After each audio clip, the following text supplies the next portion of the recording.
Hello friends, आप सभी का स्वागत है अपने यूट्यूब चैनल में। अब अगले अध्याय की ओर चलते हैं। डिस्क्लेमर। प्रस्तुत कहानी के पात्र, नाम, घटनाएं और संवाद लेखक की कल्पना परिणाम हैं। इनका किसी भी वास्तविक व्यक्ति, जीवित या मृत, या वास्तविक घटना से कोई संबंध नहीं है। यदि कोई समानता पाई जाती है तो वह पूरी तरह से अनायास और संयोग मात्र है। लेखक किसी भी जाति, धर्म या समुदाय की भावनाओं को आहत करने का इरादा नहीं रखते। अध्याय 41। आपको साहस किसने दिया? अजय राजपूत के चेहरे के भाव अचानक बदल गए। अगर वो राधिका राजपूत को इस तरह जाने देता है तो उनका क्या होगा? फिर भी घुटने टेक कर दया की भीख मांगना असहनीय अपमान होगा। तभी जयांश राजपूत के घुटने कांपने लगे और वो जमीन पर बैठ गया। राधिका राजपूत, मुझे माफ कर दो। उनकी आवाज में अनिच्छा साफ झलक रही थी और उसमें थोड़ी सी नाराजगी भी महसूस की जा सकती थी। राधिका राजपूत शांत रही। उसने कभी कल्पना भी नहीं की थी कि उसका अभिमानी चाचा एक दिन उसके सामने घुटने टेक कर क्षमा मांगेगा। लेकिन जब वो दिन सचमुच आ गया तो उसे कोई भावनात्मक उथल-पुथल नहीं हुई, केवल शांति महसूस हुई। न खुशी, न ही क्रोध। इसलिए उसने एक शब्द भी नहीं कहा। जय शुक्ला का चेहरा फिर बिगड़ गया। इसका मतलब क्या है? तुम्हारे चाचा ने घुटने टेक कर माफी मांग ली, फिर भी तुम हमें माफ करने से इनकार कर रहे हो? तुम दोनों भी घुटने टेक दो, जयांश राजपूत ने दांत पीसते हुए कहा। इसके अलावा मैं एक वकील से संपर्क करके राजपूत क्लोथिंग कंपनी का स्वामित्व वापस तुम्हें हस्तांतरित करवा दूंगा। पिताजी, अजय राजपूत चिल्लाई। वो इसे स्वीकार करने को तैयार नहीं थी। घुटने टेक दो, जयांश राजपूत दहाड़ा। अजय राजपूत और जया शुक्ला अनिच्छा से घुटने टेक कर बोले, राधिका राजपूत, हमें खेद है। राधिका राजपूत ने उन पर एक नजर डाली और फिर कार की खिड़की ऊपर उठाकर गाड़ी चलाकर चला गया। धिक्कार है। अजय राजपूत ने क्रोध से उबलते हुए अपनी मुट्ठियां भींच ली। जयांश राजपूत मोहे चढ़ाकर खड़ा हो गया। बेटे, ये मामला राजपूत परिवार के अस्तित्व से जुड़ा है। हमारे लिए ज्यादा जरूरी क्या है, हमारी इज्जत या राजपूत परिवार? अजय राजपूत चुप हो गई। जीवन मरण के संकट के सामने गरिमा का कोई मूल्य नहीं था। आज हमने जो कुछ खोया है, कंपनी और हमारी प्रतिष्ठा, हम एक दिन सब कुछ वापस ले लेंगे। जया शुक्ला ने उग्र स्वर में शपथ ली। हालांकि ऐसा लगता था कि तीनों के परिवार को ये बात याद ही नहीं थी कि राजपूत क्लोथिंग कंपनी कभी उनकी थी ही नहीं। घर लौटने पर भी माया राजपूत के चेहरे पर मुस्कान थी। वो पूरी तरह तरोताजा महसूस कर रही थी। आग से आग बुझानी पड़ती है। बहन, अरविंद जोशी हमारी मदद क्यों करेंगे? माया राजपूत ने तरबूज खाते हुए खुशी से पूछा। क्या ऐसा हो सकता है कि उन्हें तुम पसंद आ गई हो? फुट। राधिका राजपूत के मुंह से पानी की फुहार निकली। चुप रहो, उसने गुस्से से डांटते हुए कहा। बूढ़ा अरविंद जोशी तो उसके दादा की उम्र का था। उसकी बहन में सचमुच कोई संयम नहीं था। क्या इसका तुमसे कोई लेना देना है? राधिका राजपूत ने विवान सिंह की ओर देखा। उसे एक अजीब सी अनुभूति हुई कि वो उससे कुछ छुपा रहा है। हाँ, विवान सिंह ने सिर हिलाया। झूठ बोलना बंद करो, माया राजपूत ने मुंह बनाते हुए कहा। अगर तुम अरविंद जोशी को आदेश दे सकते हो तो मैं, माया राजपूत, तुम्हें अपना जीजा मान लूंगी। मैं तुम्हारे लिए किसी भी ऐसे आदमी को भगा दूंगी जो मेरी बहन के करीब आने की कोशिश करेगा। ठीक है, सौदा पक्का, विवान सिंह ने संतुष्टि से सिर हिलाया। उसकी भाभी हमेशा की तरह भरोसेमंद थी। राधिका राजपूत की निगाहें उन दोनों पर बर्फीली हो गई। मैं सौदेबाजी का मोहरा नहीं हूं, तो मैं ही वो मोहरा बन जाऊंगी, माया राजपूत ने झट से कहा। मैं उससे शादी कर लूंगी। फुट। इस बार विवान सिंह ने ही उसकी चाय छिड़की थी। माया राजपूत, राधिका राजपूत की आवाज एक सब तक ऊपर उठ गई। तुरंत स्कूल वापस जाओ। ओह, माया राजपूत को अपनी गलती का एहसास हुआ। उसने शरारती अंदाज में अपनी जीभ बाहर निकाली और झट से वहां से चली गई। अगर मुझे कभी पता चला कि तुम्हारे मन में मेरी बहन के बारे में कोई अनुचित विचार है या तुमने उस पर कोई गलत हरकत की है तो अगर ये सब तुम्हारे बारे में हो तो कोई बात नहीं, विवान सिंह ने बीच में टोकते हुए कहा।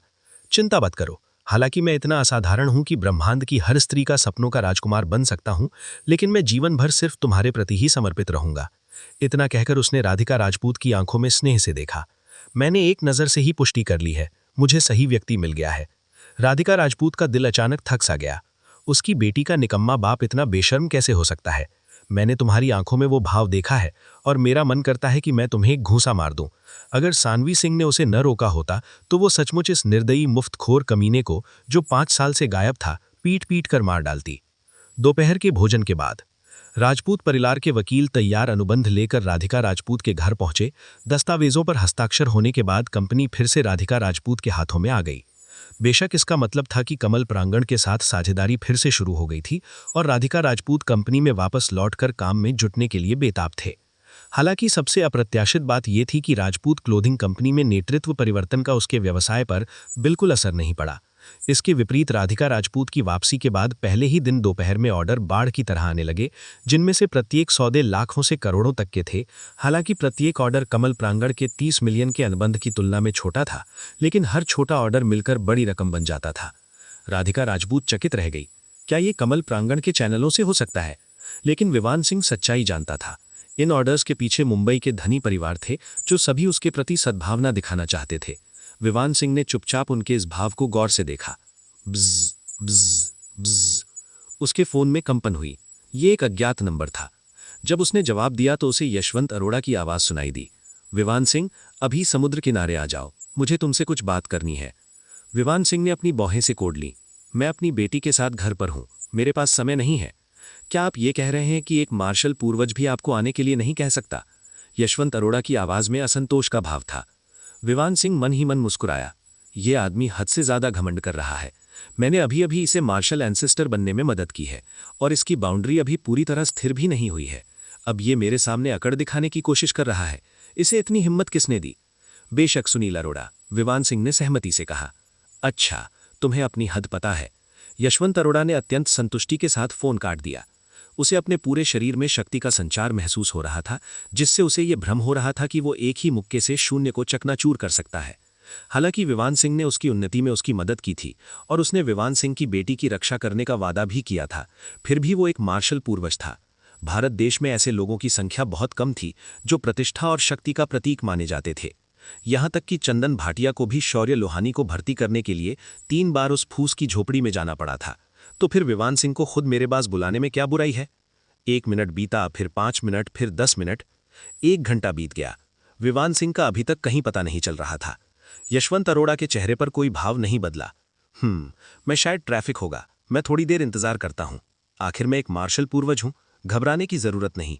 हालांकि 2 घंटे, फिर 3 घंटे, फिर 4 घंटे बीत गए। समुद्र किनारे हाथों को पीठ के पीछे बांधकर खड़े यशवंत अरोड़ा दोपहर भर धूप में तप रहे थे। सूरज की गर्मी चकाचौंध कर रही थी और समुद्री हवा अप्रिय रूप से नमकीन थी। मम्मी, वो अजीब से अंकल दोपहर से वहीं खड़े हैं, वो अभी तक वहां क्यों हैं? चलो चलो चलो, युवा मां ने अपने बेटे को खींचकर दूर कर दिया और यशवंत अरोड़ा से काफी दूरी बनाए रखी। वो मानसिक रूप से बीमार है, उसका असर तुम पर न पड़ने देना। एक मार्शल पूर्वज होने के नाते यशवंत अरोड़ा की इंद्रियां अब असाधारण हो गई थी। 30 मीटर दूर से भी उसने मां और बेटे की बातचीत सुनी और दहाड़ने से खुद को रोक नहीं पाया। मानसिक बीमारी संक्रामक नहीं होती। वाह! 3 साल का बच्चा फूट फूट कर रोने लगा। उसकी मां का चेहरा पीला पड़ गया और उसने बच्चे को गोद में उठाया और अपनी जान बचाने के लिए भागी। भागते समय उसे लड़खड़ाते और गिरते देखकर यशवंत अरोड़ा का चेहरा गंभीर हो गया। उसने फिर से चिल्लाकर कहा, मानसिक बीमारी संक्रामक नहीं होती। रुको, कुछ तो गड़बड़ लग रही है ना? यशवंत अरोड़ा ने भौहें चढ़ाईं, लेकिन इससे पहले कि वो कुछ समझ पाता, 2 आकृतियां, एक लंबी एक छोटी, अंततः दिखाई देने लगीं। सानवी सिंह का हाथ पकड़े हुए विवान सिंह धीरे धीरे समुद्र किनारे के संकरे रास्ते पर चल रहा था, जो डूबते सूरज की धुंधली रोशनी में नहाया हुआ था। आखिरकार तुम यहां आ ही गए। यशवंत अरोड़ा ने अपनी आंखें सिकोड़ ली। मैं पूरे 4 घंटे से तुम्हारा इंतजार कर रहा था। विवान सिंह ने उदासीनता से जवाब दिया। दिन में बहुत गर्मी थी, मेरी बेटी बाहर नहीं जाना चाहती थी। यशवंत अरोड़ा अवाक होकर देखता रहा। तो फिर आपने मुझे पहले क्यों नहीं बताया? आपने मेरा समय यहां बर्बाद कर दिया। आपने पूछा ही नहीं। यशवंत अरोड़ा अवाक रह गया। तुम्हारी बात सही है, लेकिन फिर भी मेरा मन करता है कि तुम्हें जान से मार दूं। सानवी सिंह ने अपनी बड़ी बड़ी चमकीली आंखें झपताईं। एक बादल के आकार की कैंडी खाते हुए उसने कहा, पापा, ये बूढ़े दादाजी कितने अजीब हैं। बूढ़े दादाजी? यशवंत अरोड़ा लगभग खून की उल्टी करने ही वाला था। लगातार छिपने की तकनीक का इस्तेमाल करने से उसकी उम्र कम हो गई थी, लेकिन वह अभी भी 30 साल का ही था। भले ही वह थोड़ा थका हुआ दिखता हो, पर इतना बूढ़ा तो नहीं लग सकता था, है ना? विवान सिंह, तुम्हारी बेटी के शब्द शहद की तरह मीठे हैं, यशवंत अरोड़ा ने भौएं चढ़ाते हुए कहा। उनके स्वर में असंतोष साफ झलक रहा था। विवान सिंह के कुछ बोलने से पहले ही सानवी सिंह ने खुशी से चहकते हुए कहा, तो फिर मैं और भी ज्यादा बोलूंगी। वह निश्चित रूप से विवान सिंह की जैविक बेटी है। दोनों में से एक बात दूसरी से कहीं ज्यादा परेशान करने वाली है। यशवंत अरोड़ा गुस्से से उबल रहा था, मानो हताशा से उसे अंदरूनी चोटें लग रही हों। उसने कहा, मैं आज आपसे कुछ कहने आया हूं। आपने भले ही मुझे मार्शल एंसेस्टर स्तर तक पहुंचाने में मदद की और मेरी उम्र बढ़ाई, लेकिन मुझे डर है कि मेरे पास सिर्फ 25 साल ही बचे हैं। मैं 10 साल तक आपकी सेवा करूंगा, उसके बाद आपको मुझे आज़ाद करना होगा। एक मार्शल पूर्वज बादलों और कोहरे पर सवार हो सकता था, जिसके पास असीमित दिव्य कौशल थे। 7वीं श्रेणी से शुरू होकर प्रत्येक प्रमुख सीमा को पार करने पर जीवन काल में 20 वर्ष जुड़ जाते थे।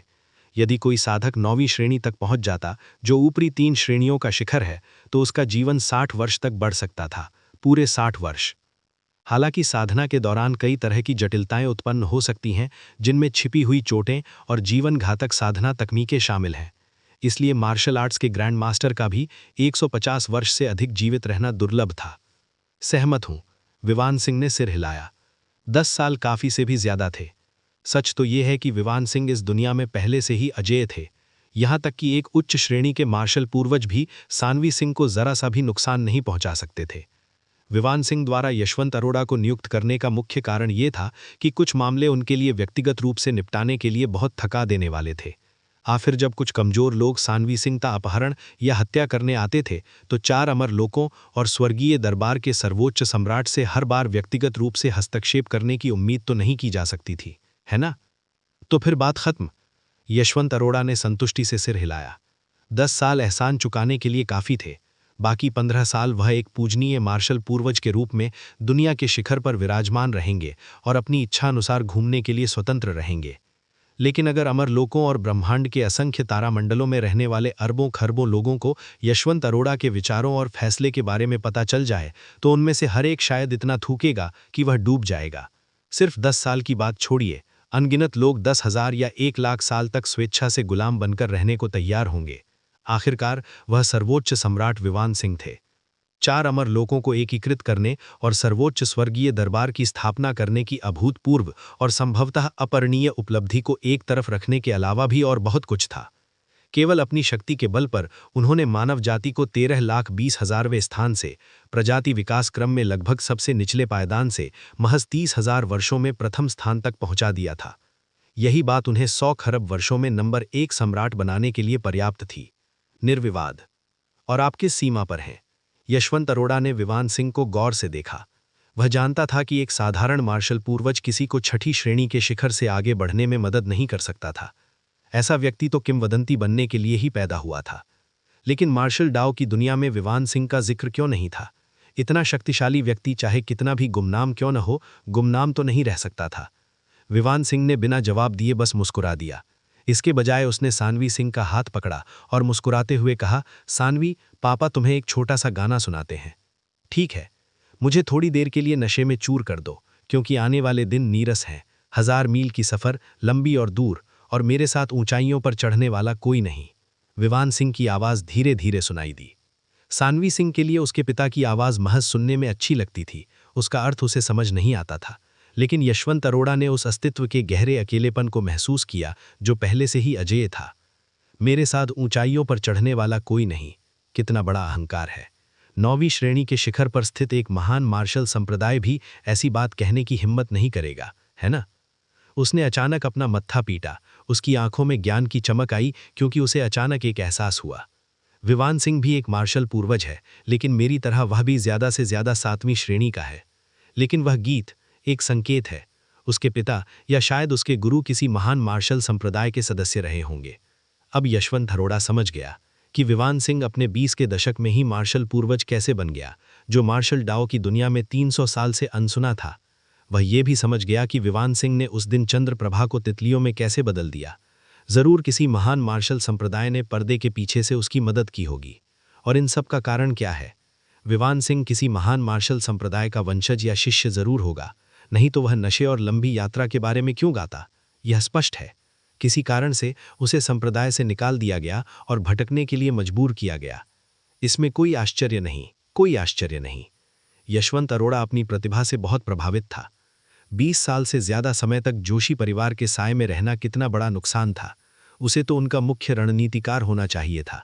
अगर वह होता तो जोशी परिवार बहुत पहले ही मार्शल डाओ जगत का नेता बन चुका होता और नायर परिवार को पीछे छोड़ चुका होता। शायद उस छिपे हुए महान गुरु ने भी मेरी क्षमता और बुद्धि को पहचाना, इसीलिए उन्होंने विवान सिंह से मेरी मदद करवाई।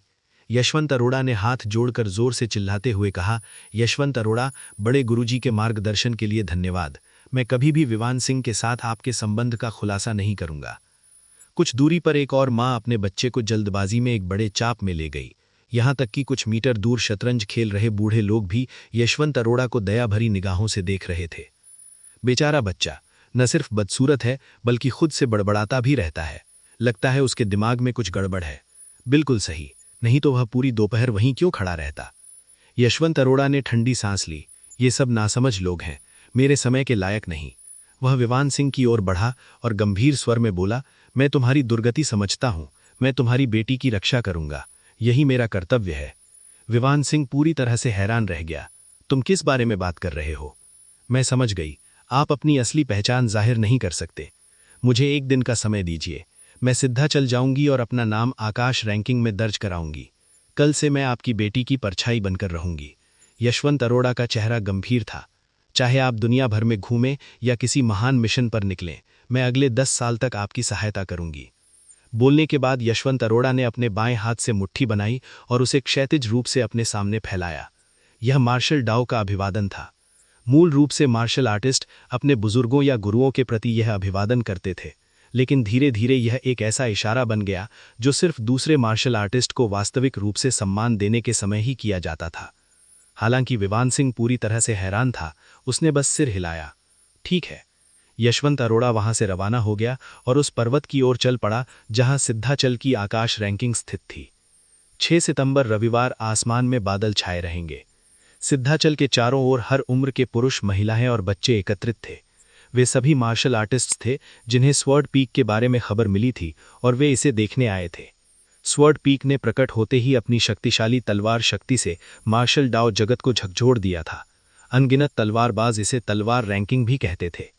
इसी बीच आकाश रैंकिंग के पर्वत की अनदेखी चोटी पर एक आकृति गर्व से खड़ी थी। उसकी आध्यात्मिक शक्ति प्रज्वलित हुई और एक विशाल अलौकिक कटार में परिवर्तित हो गई। चोटी पर इसने 2 विशाल आकृतियां उकेरी। यशवंत अरोड़ा। अध्याय 43। एक अच्छा इंसान बनो।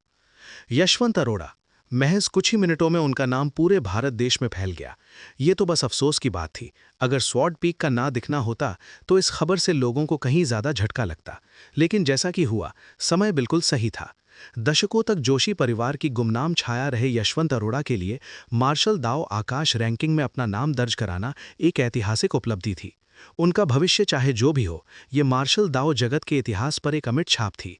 हालांकि जब जोशी परिवार को पता चला कि उनके खास साथी यशवंत अरोड़ा गायब हो गया है और उसके साथ उसका नियंत्रण चिन्ह भी गायब हो गया है, ठीक उसी समय जब उसी नाम का एक 7वीं श्रेणी का मार्शल पूर्वज अचानक भारत देश में प्रकट हुआ, तो उनके चेहरे इतने बदसूरत हो गए मानो उन्होंने कोई मरी हुई मक्खी निगल ली हो। जांच के लिए 10 विशिष्ट जासूसों को तैनात करो। अगर वो वही व्यक्ति है तो उसे मार डालो। अगर वो नहीं है तो पता लगाओ कि वो कहाँ छिपा है। गद्दारों, बिना दया के मार डालो। जोशी परिवार के उच्चाधिकारियों द्वारा एक गुप्त आदेश जारी किया गया था। पूर्वी सागर शहर के समुद्र तट के किनारे सूर्यास्त की धुंधली रोशनी में समुद्र तट पर खुशी से दौड़ती हुई सानवी सिंह को देखकर विवान सिंह के होठों पर एक मुस्कान आ गई। उसके छोटे छोटे पैर नंगे थे। अब जीवन बहुत शांत था और उसे ये बहुत अच्छा लगता था। कोई लड़ाई झगड़ा नहीं, कोई परेशानी नहीं, जीवन ऐसा ही होना चाहिए। लेकिन विवान सिंह को इस बात का जरा भी अंदाजा नहीं था कि स्वर्ग के दरबार में कार्यवाहक प्रथम दिव्य सेनापति दिलीप हर रात फूट फूट कर रो रहे थे। वो तो बस एक साधारण निर्धन व्यक्ति बनकर रहना चाहता था, लेकिन अब उसे कागजी कार्यवाही के अंबार से निपटना पड़ रहा था। सचमुच स्वर्ग के दरबार में भी कोई अपना स्वामी नहीं होता। पापा, चलो पानी की लड़ाई खेलते हैं। सानवी सिंह ने अपने छोटे हाथों में थोड़ा पानी उठाया और अचानक विवान सिंह पर छिड़क दिया। विवान सिंह ने भी अपने जूते उतार दिए और खौफनाक चेहरा बनाते हुए झपट्टा मारा। मैं आ रहा हूं। छोटी बच्ची खिलखिलाकर हंस पड़ी और भाग गई। 2 घंटे बाद पूरी तरह भीगी हुई विवान सिंह सजा के तौर पर कोने में खड़ा था। उसके साथ सानवी सिंह भी थी, जिसके कपड़े भी आंशिक रूप से भीगे हुए थे। 3 कदम की दूरी पर राधिका राजपूत खड़ी थी, जिसका चेहरा बर्फ की तरह ठंडा था। मम्मी, पापा खेलना चाहते थे, सानवी को कुछ नहीं पता था। सानवी सिंह ने अपनी ड्रेस का किनारा खींचते हुए कहा। उसकी खूबसूरत बड़ी आंखों में उदासी और दुख का भाव साफ झलक रहा था। विवान सिंह हक्का बक्का रह गया। मेरी बेटी मुझे इस तरह कैसे धोखा दे सकती है? विवान सिंह, तुमने पानी से खेलकर हद कर दी, राधिका राजपूत ने गुस्से से घूरते हुए कहा। उसकी खूबसूरत आंखें सिकुड़ गईं। क्या तुम्हें नहीं पता कि रात में तापमान कितना गिर जाता है? अगर सानवी को सर्दी लग गई तो क्या होगा? वो तो बस एक बच्ची है, उसे खेलना पसंद है, इसमें कोई बड़ी बात नहीं है। वैसे भी मैं एक आयुर्वेदिक चिकित्सक हूं, अगर उसे सर्दी भी हो जाए तो मैं... तो ये तुम ही थे? विवान सिंह अवाक रह गया। वो कुछ कह नहीं पा रहा था और अंत में उसने आह भरी। ठीक है, मैं हार मान जाता हूं। अगर मैं इसकी जिम्मेदारी नहीं लूंगा तो कौन लेगा? दीवार की ओर मुंह करके 1 घंटे तक अपने किए पर विचार करो। इतना कहकर राधिका राजपूत ने सानवी सिंह को उठाया और बाथरूम में ले गई। जाहिर है उसका इरादा उसे नहलाने का था। मम्मी, क्या मैं टैबलेट ले सकती हूं? मैं जिस एनिमे को देख रही हूं उसका नया एपिसोड आया है, सानवी सिंह ने झिझकते हुए कहा। कुछ पल हिचकिचाने के बाद राधिका राजपूत ने सिर हिला दिया। सिर्फ आधे घंटे के लिए। नहाने के बाद राधिका राजपूत अपने पजामों में कमरे में लौटी और अपने बाल सुखाने लगी। वहीं थोड़ी शर्मिंदा सी सानवी सिंह विवान सिंह के पास आई और बोली, पिताजी, सानवी ने अभी अभी आपको धोखा दिया है। मैं समझ गया, आखिर तुम्हारी माँ तो बहुत डरावनी है। विवान सिंह ने अपनी बेटी की नाक को हल्के से चुटकी ली और लापरवाही से हंस पड़ा। सानवी सिंह ने जोर से सिर हिलाया। उसने मुख्य शयन कक्ष की ओर सावधानीपूर्वक नजर डाली और फुसफुसाते हुए कहा, लेकिन जब आप कुछ गलत करते हैं तो आपको माफी मांगनी पड़ती है। जब वो बोल रही थी तभी उस छोटी लड़की ने चुपके से अपना टैबलेट विवान सिंह को थमा दिया। अपनी बेटी की उम्मीद भरी, प्रशंसा की चाह भरी निगाहों के नीचे विवान सिंह ने उत्सुकता से टैबलेट चालू किया। उसका चेहरा तुरंत गंभीर हो गया। फोटो एल्बम राधिका राजपूत की तस्वीरों से भरा हुआ था। अरे वाह, ये तो अभी अभी नहाते समय की तस्वीरें थीं और मुझे कहना होगा कि मेरी पत्नी का फिगर तो कमाल का है। इंतजार। विवान सिंह का चेहरा सख्त हो गया और उसने सानवी सिंह के माथे पर जोर से एक उंगली मारी। तुम इस तरह की तस्वीरें कैसे ले सकती हो? अपना सिर पकड़े दर्द भरी आंखों के साथ सानवी असमंजस में थी। क्या पापा को मेरी तारीफ नहीं करनी चाहिए थी? इसके बजाय मुझे सिर पर एक हल्की सी मार क्यों मिली? अगर ये तस्वीरें गलती से लीक हो गईं तो ना केवल इसके परिणाम भयानक होंगे बल्कि इससे तुम्हारी माँ को भी दुख होगा। मुझे माफ कर दीजिए पापा। सानवी सिंह ने निराशा से अपना सिर झुका लिया। पापा और मम्मी हमेशा अलग अलग कमरों में सोते हैं। जब आंटी यहाँ थी तब भी पापा सोफे पर ही सोते थे। देवेंद्र शाह ने कहा कि इसका मतलब है कि पति पत्नी के बीच बनती नहीं है। उन्हें किसी ऐसे व्यक्ति की जरूरत है जो उनके बीच सुलह करा सके, और खासकर मनुष्यों को इस तरह की चीजें पसंद आती हैं। इसलिए मैंने। विवान सिंह का चेहरा गुस्से से लाल हो गया। वो छोटा कमीना देवेंद्र शाह सानवी को किस तरह के विचार दे रहा है? अब तो उसे 1 महीने तक क्लाउड कैंडी मिलने की उम्मीद ही नहीं है। मैं अभी तस्वीरें डिलीट कर दूंगी और फिर मम्मी से माफी मांगूंगी, सानवी सिंह रोते हुए बोली। मुझे इन्हें डिलीट करने दो, ऐसा दोबारा ना होने दो। विवान सिंह ने आह भरी। आखिर सानवी अभी बच्ची ही है, मुझे उसे सही संस्कार सिखाने होंगे। इसलिए सानवी को दोबारा कड़ी सतावनी देने के बाद विवान सिंह ने टैबलेट से तस्वीरें डिलीट कर दी। हालांकि उसने एक तस्वीर अपने पास रख ली और उसे अपने फोन में ट्रांसफर कर लिया। तस्वीर में राधिका राजपूत और उनकी बेटी नहाने के बाद बाथरूम में टब के पास खड़े होकर अपने हाथों से दिल का इशारा कर रहे हैं। हालांकि इस तस्वीर में कुछ भी स्पष्ट नहीं था, फिर भी विवान सिंह को ये सबसे ज्यादा पसंद आई। आमतौर पर गंभीर रहने वाली राधिका राजपूत न केवल दिल का इशारा कर रही थी बल्कि उसके होठों के कोने एक प्यारी सी मुस्कान में ऊपर की ओर मुड़े हुए थे। तस्वीर में पारिवारिक सौहार्द और स्नेह का भाव झलक रहा था। अफसोस की बात सिर्फ ये थी कि विवान सिंह खुद उस तस्वीर में नहीं थे। लो, विवान सिंह ने टैबलेट वापस देते हुए कहा, अब से तुम्हें पापा की तरह एक अच्छा और ईमानदार इंसान बनना है। आज जो कुछ भी हुआ मैं ऐसा दिखावा करूंगा कि मुझे कुछ नहीं पता, इसलिए तुम भी इसे भूल जाओ। ठीक है।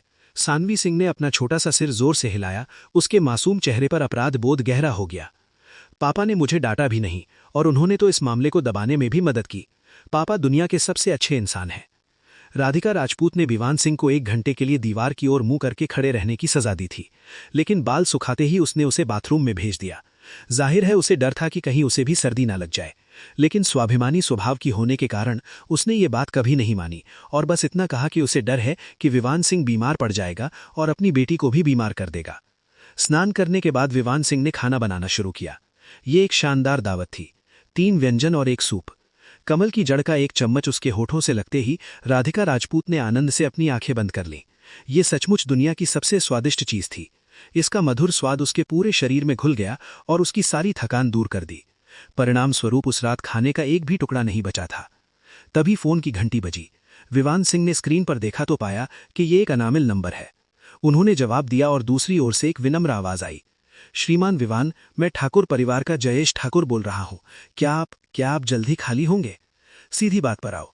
जयेश ठाकुर की हिचकिचाहट सुनकर विवान सिंह को पहले ही अंदाजा हो गया था कि मामला क्या है। मैं ये पूछना चाहता था कि मेरे बेटे यशपाल ठाकुर के इलाज के लिए किन औषधीय सामग्रियों की आवश्यकता होगी। मैं उन्हें पहले से तैयार रखना चाहता हूँ। अपने बेटे को कल सीधे पूर्वांश विश्वविद्यालय के अस्पताल ले आइए, मैं वहीं काम करता हूँ। जयेश ठाकुर अचंभित रह गया। एक महान मार्शल पूर्वज विश्वविद्यालय के औषधालय में काम कर रहा है।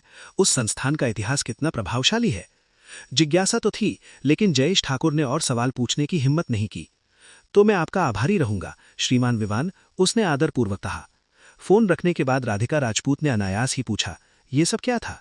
ओह, बस एक मरीज कोमा में है जिसे मेरी मदद की जरूरत है। राधिका राजपूत ने आंखें घुमाई, मानो उसे उसकी बात पर जरा भी यकीन ना हो। इसके बजाय उसने बेपरवाही से कहा, सानवी और मैं सोने जा रहे हैं, तुम भी आ जाओ। विवान सिंह का उत्साह चरम पर पहुंच गया। साथ में मैं तो आ ही रहा हूं। अध्याय 44, जैसा वो चाहता है। एक साथ सोएं। राधिका राजपूत का चेहरा लाल हो गया, उसकी निगाहें बर्फीली थीं और उसने विवान सिंह को गुस्से से घूरते हुए कहा, तुम्हें तो कहानी सुनानी थी। ओहो, वो बात। विवान सिंह तुरंत निराश हो गया। अगली बार तुम्हें और स्पष्ट होना चाहिए, गलतफहमी होना आसान है। राधिका राजपूत गुस्से से आग बबूला हो गया। ये कमीना, इसमें इतनी हिम्मत कैसे हुई कि ये मुझे दोषी ठहरा रहा है, जबकि ये सब उसी की गंदी सोच का नतीजा है। इसके बाद विवान सिंह ने पूज्य दमन की अजय यात्रा की कहानी फिर से शुरू की और राधिका राजपूत ने बड़ी उत्सुकता से सुना। वो विशेष रूप से तब मंत्रमुग्ध हो गई जब उसने पूज्य दमन के बारे में सुना, जिन्हें 100 अमर संप्रदायों द्वारा शिकार बनाया जा रहा था, लेकिन उन्होंने 9 रंगों की वज्रपात का आह्वान करके सफलतापूर्वक युद्ध का रुख पलटते हुए 93,000 लोगों को मार डाला। दिव्य प्रलय अत्यंत निर्मम थी और पूज्य दमन बाल बाल बच गए। उन्होंने 100 अमर संप्रदायों की वंश परंपरा का उपयोग करके भाग्य को चुनौती दी, मानव जाति की प्रतिभा की बेड़ियों को तोड़कर दिव्य पूज्यता का स्तर प्राप्त किया। अंततः मानव जाति की पैतृक भूमि ने अपनी पहली 10,000 झांग दाव मोमबत्ती को जन्म दिया। जैसे ही अनगिनत मानव जाति के साधक जमीन पर घुटने टेक कर आंसू बहाते हुए भावुक होकर दमन का नाम पुकार रहे थे, राधिका राजपूत ने भी चुपके से अपनी आंख के कोने से आंसू पोंछ लिए। विवान सिंह के अनुसार इसका अर्थ ये था कि मानव जाति को अंततः अपना पहला दिव्य पूज्य प्राप्त हो गया था और अब वो स्वर्गीय मार्ग के दमन से मुक्त हो गई थी। इसने इस कहावत का भी आधिकारिक रूप से अंत कर दिया कि मानव जाति साधना में निकम्मी है और हमेशा पूज्य स्तर पर ही अटकी रहेगी। उस क्षण से अनगिनत युगों तक स्वर्गीय दाऊ द्वारा उत्पीड़ित मानव जाति के प्रतिभाशाली व्यक्तित्व जागृत हुए। ये विभिन्न युगों के असाधारण प्रतिभावान व्यक्तित्व थे, जिन्हें दाऊ वरदान में सैकड़ों या हजारों वर्षों तक सुसुप्तावस्था में रहने के लिए मजबूर किया गया था। इसी क्षण से उन्होंने उत्थान की अपनी यात्रा शुरू की। महज 1000 वर्षों में 10,000 झांग दाव मोमबत्तियों की संख्या बढ़कर 17 हो गई थी। पूज्य दमन की बात करें तो उनकी सीमा एक बार फिर टूट गई और उनकी दाव मोमबत्ती 1 लाख झांग की ऊंचाई तक पहुंच गई। मानव जाति ने सफलतापूर्वक नस्ल रैंकिंग में शीर्ष 10,000 में प्रवेश किया और उनकी स्थिति लगातार बेहतर होती गई। महज 1 लाख वर्षों में वो नंबर 1 बन गए। इस समय विवान सिंह की आवाज शांत थी, उसमें किसी प्रकार का उतार चढ़ाव या भावना नहीं थी। लेकिन पूज्य दमन बहुत थके हुए होंगे, राधिका राजपूत ने धीरे से फुसफुसाया। वो थका हुआ नहीं था, क्योंकि ये गौरवशाली युग बिल्कुल वैसा ही था जैसा वो चाहता था। विवान सिंह के शब्द दृढ़ और निर्णायक थे। राधिका राजपूत चुप हो गया। अपनी मां की भावुकता के विपरीत सानवी सिंह की बड़ी बड़ी आंखें और भी अधिक चमक रही थीं। वो मानव जाति के भाग्य को सुरक्षित करने के मिशन की भावना से प्रभावित नहीं थी। वो बस अमरलोक की दुनिया को शानदार और चकाचौंध से भरा हुआ मानती थी, एक ऐसी जगह जिसे वो देखने के लिए तरस रही थी।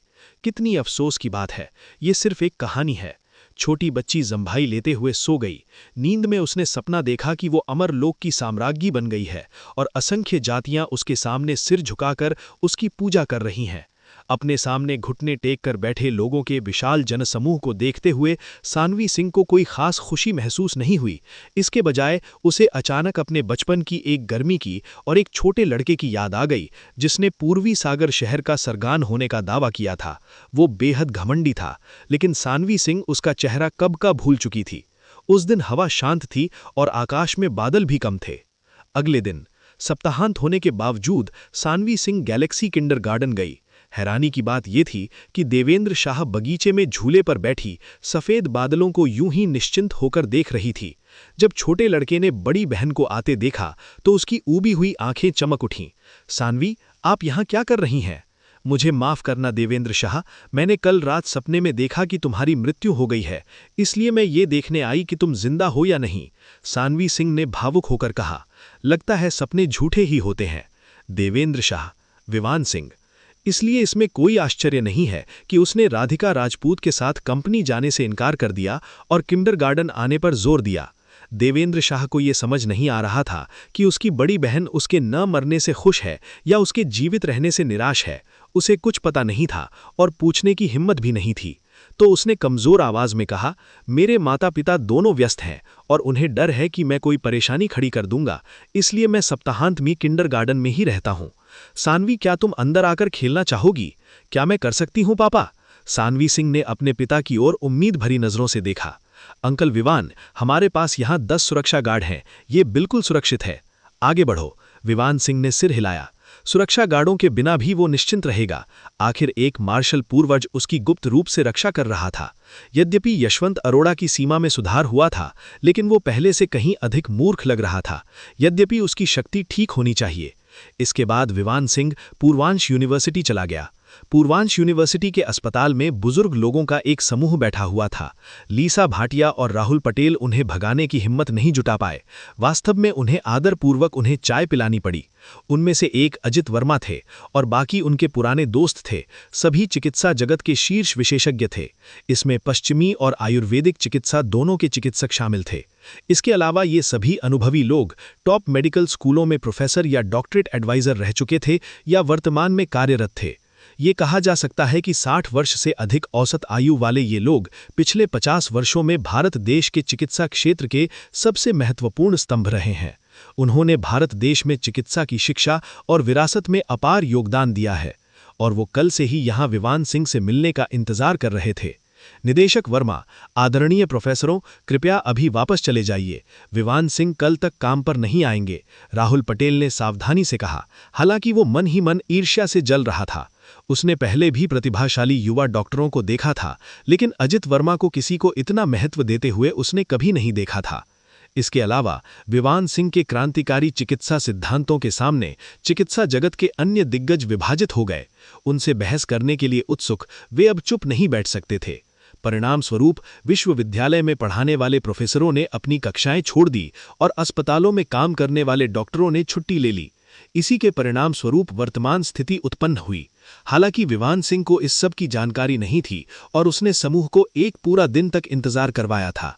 काश हमारे पास विवान सिंह का फोन नंबर होता तो हम उसे कॉल कर सकते थे, राहुल पटेल ने झुंझलाहट में कहा। विशेषज्ञों के एक समूह का किसी बच्चे के लिए इंतजार करना सरासर निराशाजनक था, लेकिन इससे भी कहीं अधिक आक्रोशजनक घटना घटने वाली थी। एक युवक अस्पताल के बिस्तर पर लेटा हुआ था। उसके पैर में ऑक्सीजन ट्यूब लगी हुई थी और कई चिकित्सा उपकरण लगे हुए थे।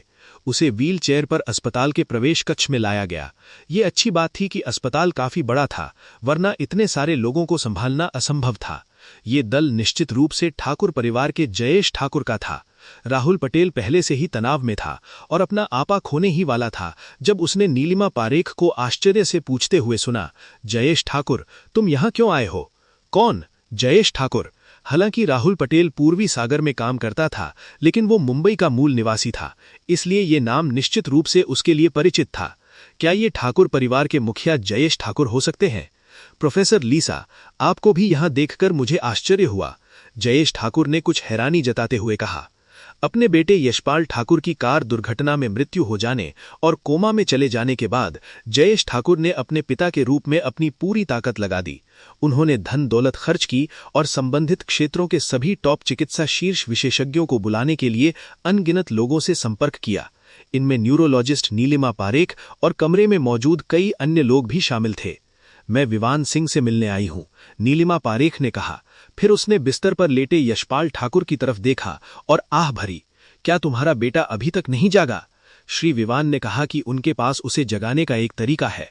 असंभव, अस्पताल में नीलिमा पारेख और 3 अन्य बुजुर्ग एक साथ बोले। अध्याय 45। क्या आपने पर्याप्त आनंद लिया? नीलिमा पारेख और बाकी लोगों ने एक दूसरे की ओर देखा और सिर हिलाया। वे यशपाल ठाकुर के निदान और उपचार पर कई बार चर्चा कर चुके थे। उसकी मस्तिष्क की नसें पूरी तरह से क्षीण हो चुकी थीं। हालांकि क्षतिग्रस्त अंगों की मरम्मत कर दी गई थी, लेकिन वे पूरी तरह से ठीक नहीं हुए थे। ये एक चमत्कार ही था कि वो अस्पताल के बिस्तर पर कई वर्षों तक निष्क्रिय अवस्था में पड़ा रहा, या यूं कहें पैसे की ताकत।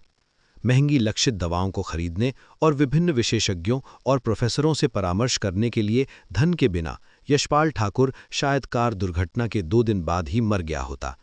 उसे कोई अमर भी नहीं बचा सकता था। जयेश ठाकुर ने नीलिमा पारेख और अन्य लोगों को गहरी निगाहों से देखा, लेकिन कुछ नहीं कहा। अस्पताल के बिस्तर के सामने चुपचाप खड़े होकर वो अपने बेटे के पीले चेहरे को घूरता रहा। उसका दिल मानो चाकुओं से चीर रहा था। बेटा, पिताजी तुम्हें जरूर ठीक करवा देंगे, बिल्कुल। जयेश ठाकुर ने धीरे से बुदबुदाते हुए अपनी निगाहें नीचे कर लीं। पूर्वांच विश्वविद्यालय के अस्पताल में सन्नाटा छा गया। राहुल पटेल ने जोर से सांस लेने की भी हिम्मत नहीं की। वो अपनी सीट पर अकड़ कर बैठा रहा, मानो चिकित्सा रिकॉर्ड देखने में व्यस्त हो। जहां तक विवान सिंह द्वारा कोमा जैसी स्थिति में पड़े यशपाल ठाकुर का इलाज करने की बात है, राहुल पटेल को इस पर एक पल के लिए भी विश्वास नहीं हुआ। समय बीतता गया। बस से आए विवान सिंह को पूर्वांच विश्वविद्यालय के अस्पताल पहुंचने में पूरे आधे घंटे का समय लग गया। सबको देखकर विवान सिंह ने अपनी भौहें ऊपर उठाईं। वाह, काफी भीड़ है। सभी लोगों, ये हैं विवान सिंह, विश्वविद्यालय के औषधालय के निदेशक, जिनके बारे में मैंने आपको बताया था। अजित वर्मा ने खड़े होकर उनका परिचय कराते हुए कहा। हालांकि नीलिमा पारेख और अन्य लोगों ने हल्के से भौहें चढ़ाईं। विवान सिंह बहुत युवा लग रहे थे। वे इतने युवा थे कि लोगों को संदेह था कि गहन चिकित्सा सिद्धांत संभवतः उन्हीं से आए होंगे। डायरेक्टर विवान, डायरेक्टर वर्मा और बाकी सभी शिक्षक और विशेषज्ञ कल से ही आपका इंतजार कर रहे हैं। वे एक पल के लिए भी नहीं गए हैं, नीलिमा पारेख ने हमेशा की तरह ठंडी आवाज में कहा। फिर उसने जयेश ठाकुर की तरफ देखा। और वो, मुझे पता है, मैंने ही जयेश ठाकुर को बुलाया था। विवान सिंह ने माफी मांगते हुए कहा। इतनी देर तक सबको इंतजार कराने के लिए क्षमा चाहता हूं। चलिए, दोपहर के भोजन में हॉट पॉट खाते हैं। मेरी ओर से माफी के तौर पर डॉक्टर राहुल हमारे लिए दावत देंगे। राहुल पटेल का चेहरा गुस्से से हरा पड़ गया। इलाज करने की जिम्मेदारी मेरी क्यों है? क्योंकि मुझे अभी तक वेतन नहीं मिला है। धिक्कार है। मैं निदेशक पद के लिए आपसे प्रतिस्पर्धा कर रहा हूं। क्या आप इसे गंभीरता से नहीं ले सकते? श्री विवान, ये मेरा बेटा है, जयेश ठाकुर ने कहा। ठीक है, विवान सिंह ने एक नज़र डालते हुए जवाब दिया, फिर बेबसी से आह भरी। अगर मुझे पता होता कि उसकी हालत इतनी मामूली है तो मैं तुम्हें सीधे पर्ची लिख देता। मामूली? जैसे ही ये शब्द उसके मुंह से निकले, अजित वर्मा और जयेश ठाकुर समझ गए कि अब मुसीबत आने वाली है। सचमुच बुजुर्ग नीलिमा पारेख का चेहरा एकदम ठंडा पड़ गया। यशपाल ठाकुर के लिए हमने एक विशेष चिकित्सा दल बनाया और अनगिनत घंटे और संसाधन खर्च किए, सिर्फ उसे किसी तरह जिंदा रखने के लिए। और आप कह रहे हैं उसकी हालत मामूली है? हाँ, विवान सिंह ने सिर हिलाया। बेतुकी, एक बूढ़े आदमी ने गुस्से से सिर हिलाते हुए कहा। तुम्हें चिकित्सा की बिल्कुल भी समझ नहीं है। तुमने बूढ़े वर्मा से जो बातें कहीं, वे सब मनगढ़ंत बातें थीं जो तुमने किसी और से सुनी थीं, है ना? अजित वर्मा, तुमने सचमुच हम सबको गुमराह कर दिया है। भीड़ में बढ़ती नाराजगी के बीच एक और व्यक्ति ने शिकायत की। अजित वर्मा के माथे पर पसीने की बूंदें आ गईं। अच्छा, शायद डायरेक्टर विवान ने अपनी बात ठीक से नहीं कही। उनका मतलब था कि यह लगता है कोई मामूली बीमारी है। बोलते हुए उन्होंने विवान सिंह को कोहनी मारी और जबरदस्ती मुस्कुराए। ठीक है ना डायरेक्टर विवान? विवान सिंह ने बस मुस्कुराते हुए कहा। डॉक्टर राहुल, मुझे एक गिलास पानी दीजिए। मैं सिर्फ इसलिए क्यों जाऊं क्योंकि तुम मुझे जाने को कह रहे हो? राहुल पटेल ने गुस्से से देखा, लेकिन फिर भी वो खड़ा हुआ और एक गिलास पानी ले आया। इसके बाद विवान सिंह ने एक कागज पर लगभग 10 आयुर्वेदिक जड़ी बूटियों के नाम लिखकर उसे राहुल पटेल को सौंप दिया। फार्मेसी जाओ और ये जड़ी बूटियां खरीद लाओ। बिल्कुल नहीं, मैं आपका सहायक नहीं हूं, राहुल पटेल ने इनकार कर दिया। ये आदमी मुझे आदेश देना कब बंद करेगा?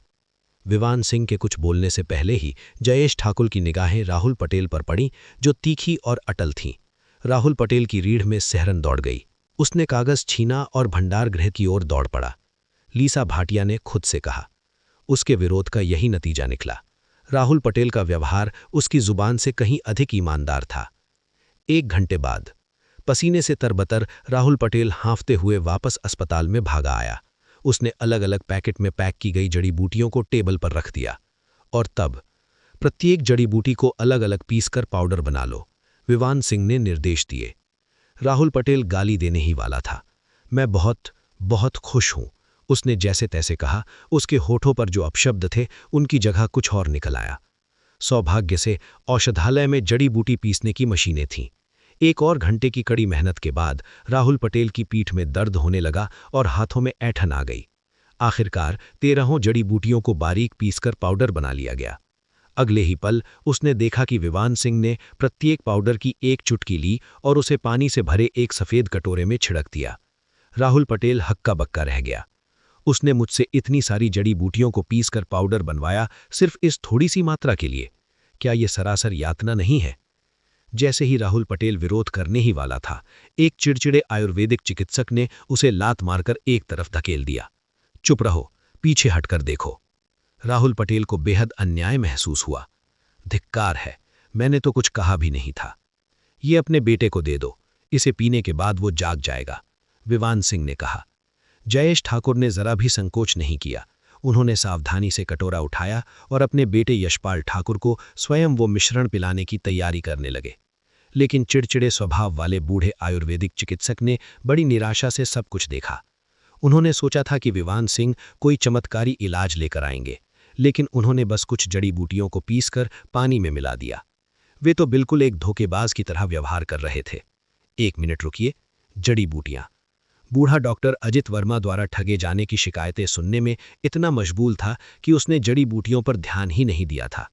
अब गौर से देखने पर उसने पाया कि ये सभी जड़ी बूटियां बेहद जहरीली, यहां तक कि जानलेवा भी थीं, जैसे कि लाइफ रूट, एकोनाइट, ग्वानचोंग फर्न, नक्स वोमिका और कोरियरिया पत्ती।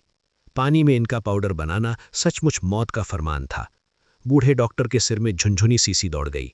वो चिल्लाया, इसे मत पियो, ये दवा जहर है। जयेश ठाकुर का हाथ कांप रहा था। कटोरा लगभग उसके हाथ से फिसल जाता। उसने गुस्से से कहा, मनीष सिन्हा, तुम मुझे इस तरह डराकर क्या कर रहे हो? डॉक्टर मनीष सिन्हा ने विवान सिंह की नाक की ओर इशारा करते हुए गरज कर कहा, अरे नीम हकीम, ये 13 जड़ी बूटियां जहरीली हैं। इन्हें दवा बताकर आप क्या कर रहे हैं? क्या? अजित वर्मा, नीलिमा पारेख और अन्य लोगों के चेहरे का रंग उड़ गया।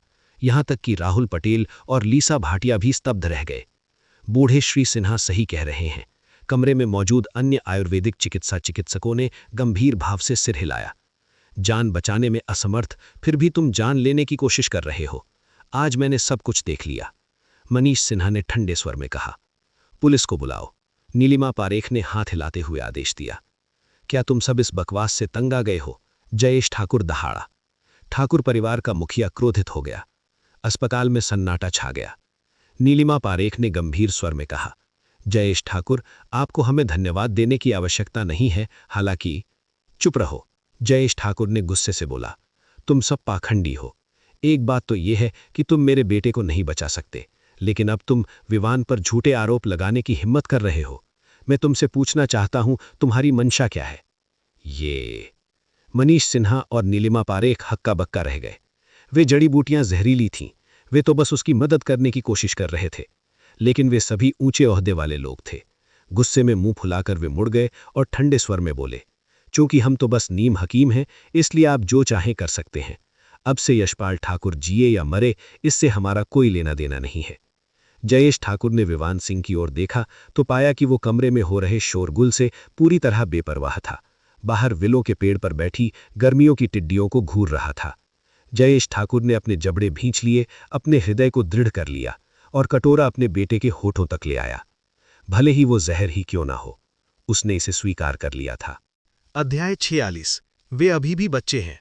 जयेश ठाकुर की हरकतों से वहां मौजूद सभी डॉक्टरों के चेहरे के भाव बदल गए। भले ही उन्होंने कहा कि जीवन और मृत्यु उनके हाथ में नहीं है, फिर भी वे डॉक्टर थे। दयालु हृदय वाले, वे भला कैसे चुपचाप खड़े रह सकते थे और कुछ नहीं कर सकते थे। उन्होंने तुरंत हस्तक्षेप करने का निर्णय लिया, लेकिन अफसोस बहुत देर हो चुकी थी। जयेश ठाकुर ने पहले ही दवा अपने बेटे के मुंह में डाल दी थी। पूर्वांश विश्वविद्यालय अस्पताल में समय मानो थम सा गया था। उस पल सबकी आंखें फटी रह गईं। नीलिमा पारेख ने गुस्से से विवान सिंह को घूरते हुए कहा, बेवकूफ, तुम्हें पता नहीं तुमने क्या किया है। तुमने एक निर्दोष की जान ले ली, वो कई और साल जी सकता था। विवान सिंह पेड़ पर बैठे झिंगुरों को निहारता रहा। ऐसा लग रहा था कि गर्मी के मौसम में उड़ने वाले ये झिंगुर कमरे के अंदर मौजूद लोगों और चीज़ों से कहीं ज़्यादा दिलचस्प थे। ये सर्वव्यापी अहंकार बेहद आक्रोशजनक था। अकादमिक और चिकित्सा जगत में अत्यंत उच्च स्थान रखने वाले नीलिमा पारेख ही नहीं बल्कि अन्य चिकित्सक भी क्रोधित होने लगे थे। अजीत वर्मा, तुम तो उम्र के साथ साथ वाकई में सनकी होते जा रहे हो, किसी को भी वरिष्ठ समझने लगे हो, कितना हास्यास्पद है। कई डॉक्टरों ने ठंडी सी सांस ली और जाने के लिए मुड़ गए। कोई मत जाओ, क्या हम यहाँ चिकित्सा तकनीकों पर चर्चा करने नहीं आए थे? निदेशक अजीत वर्मा ने चिंता से कहा। लिजा भाटिया ने विवान सिंह को हैरानी भरे भाव से देखा। हालांकि वे एक दूसरे को कुछ ही दिनों से जानते थे, लेकिन उसे विश्वास था कि भले ही विवान सिंह एक कुशल चिकित्सक ना हो, लेकिन वो कम से कम आयुर्वेदिक चिकित्सा के औषधि विज्ञान को समझने वाला डॉक्टर तो जरूर था। वो 13 ऐसी सामग्रियों का उपयोग क्यों करेगा जो सभी जहर थीं? राहुल पटेल और भी ज्यादा गुस्से में था। वो अस्पताल का निदेशक बनना चाहता था और इस पद को अपने करियर को आगे बढ़ाने के लिए इस्तेमाल करना चाहता था, लेकिन अगर लापरवाही के कारण विवान सिंह को निकाल दिया जाता और वो पदभार संभाल लेता तो इसका मतलब ये होता कि राहुल पटेल को बस जूठे टुकड़े मिल रहे हैं। ये उसकी काबिलियत का सबसे बड़ा अपमान था। खांसी।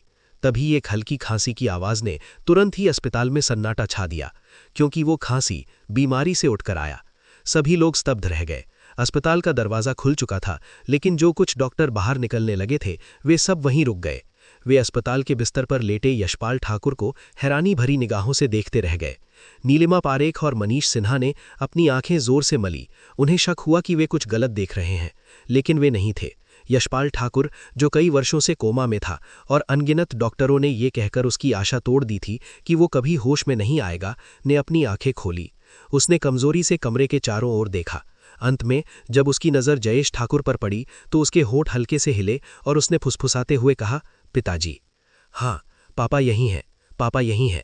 जयेश ठाकुर को अपनी नाक में जलन महसूस हुई और तुरंत उसकी आंखों में आंसू भर आए और उसके चेहरे पर बहने लगे।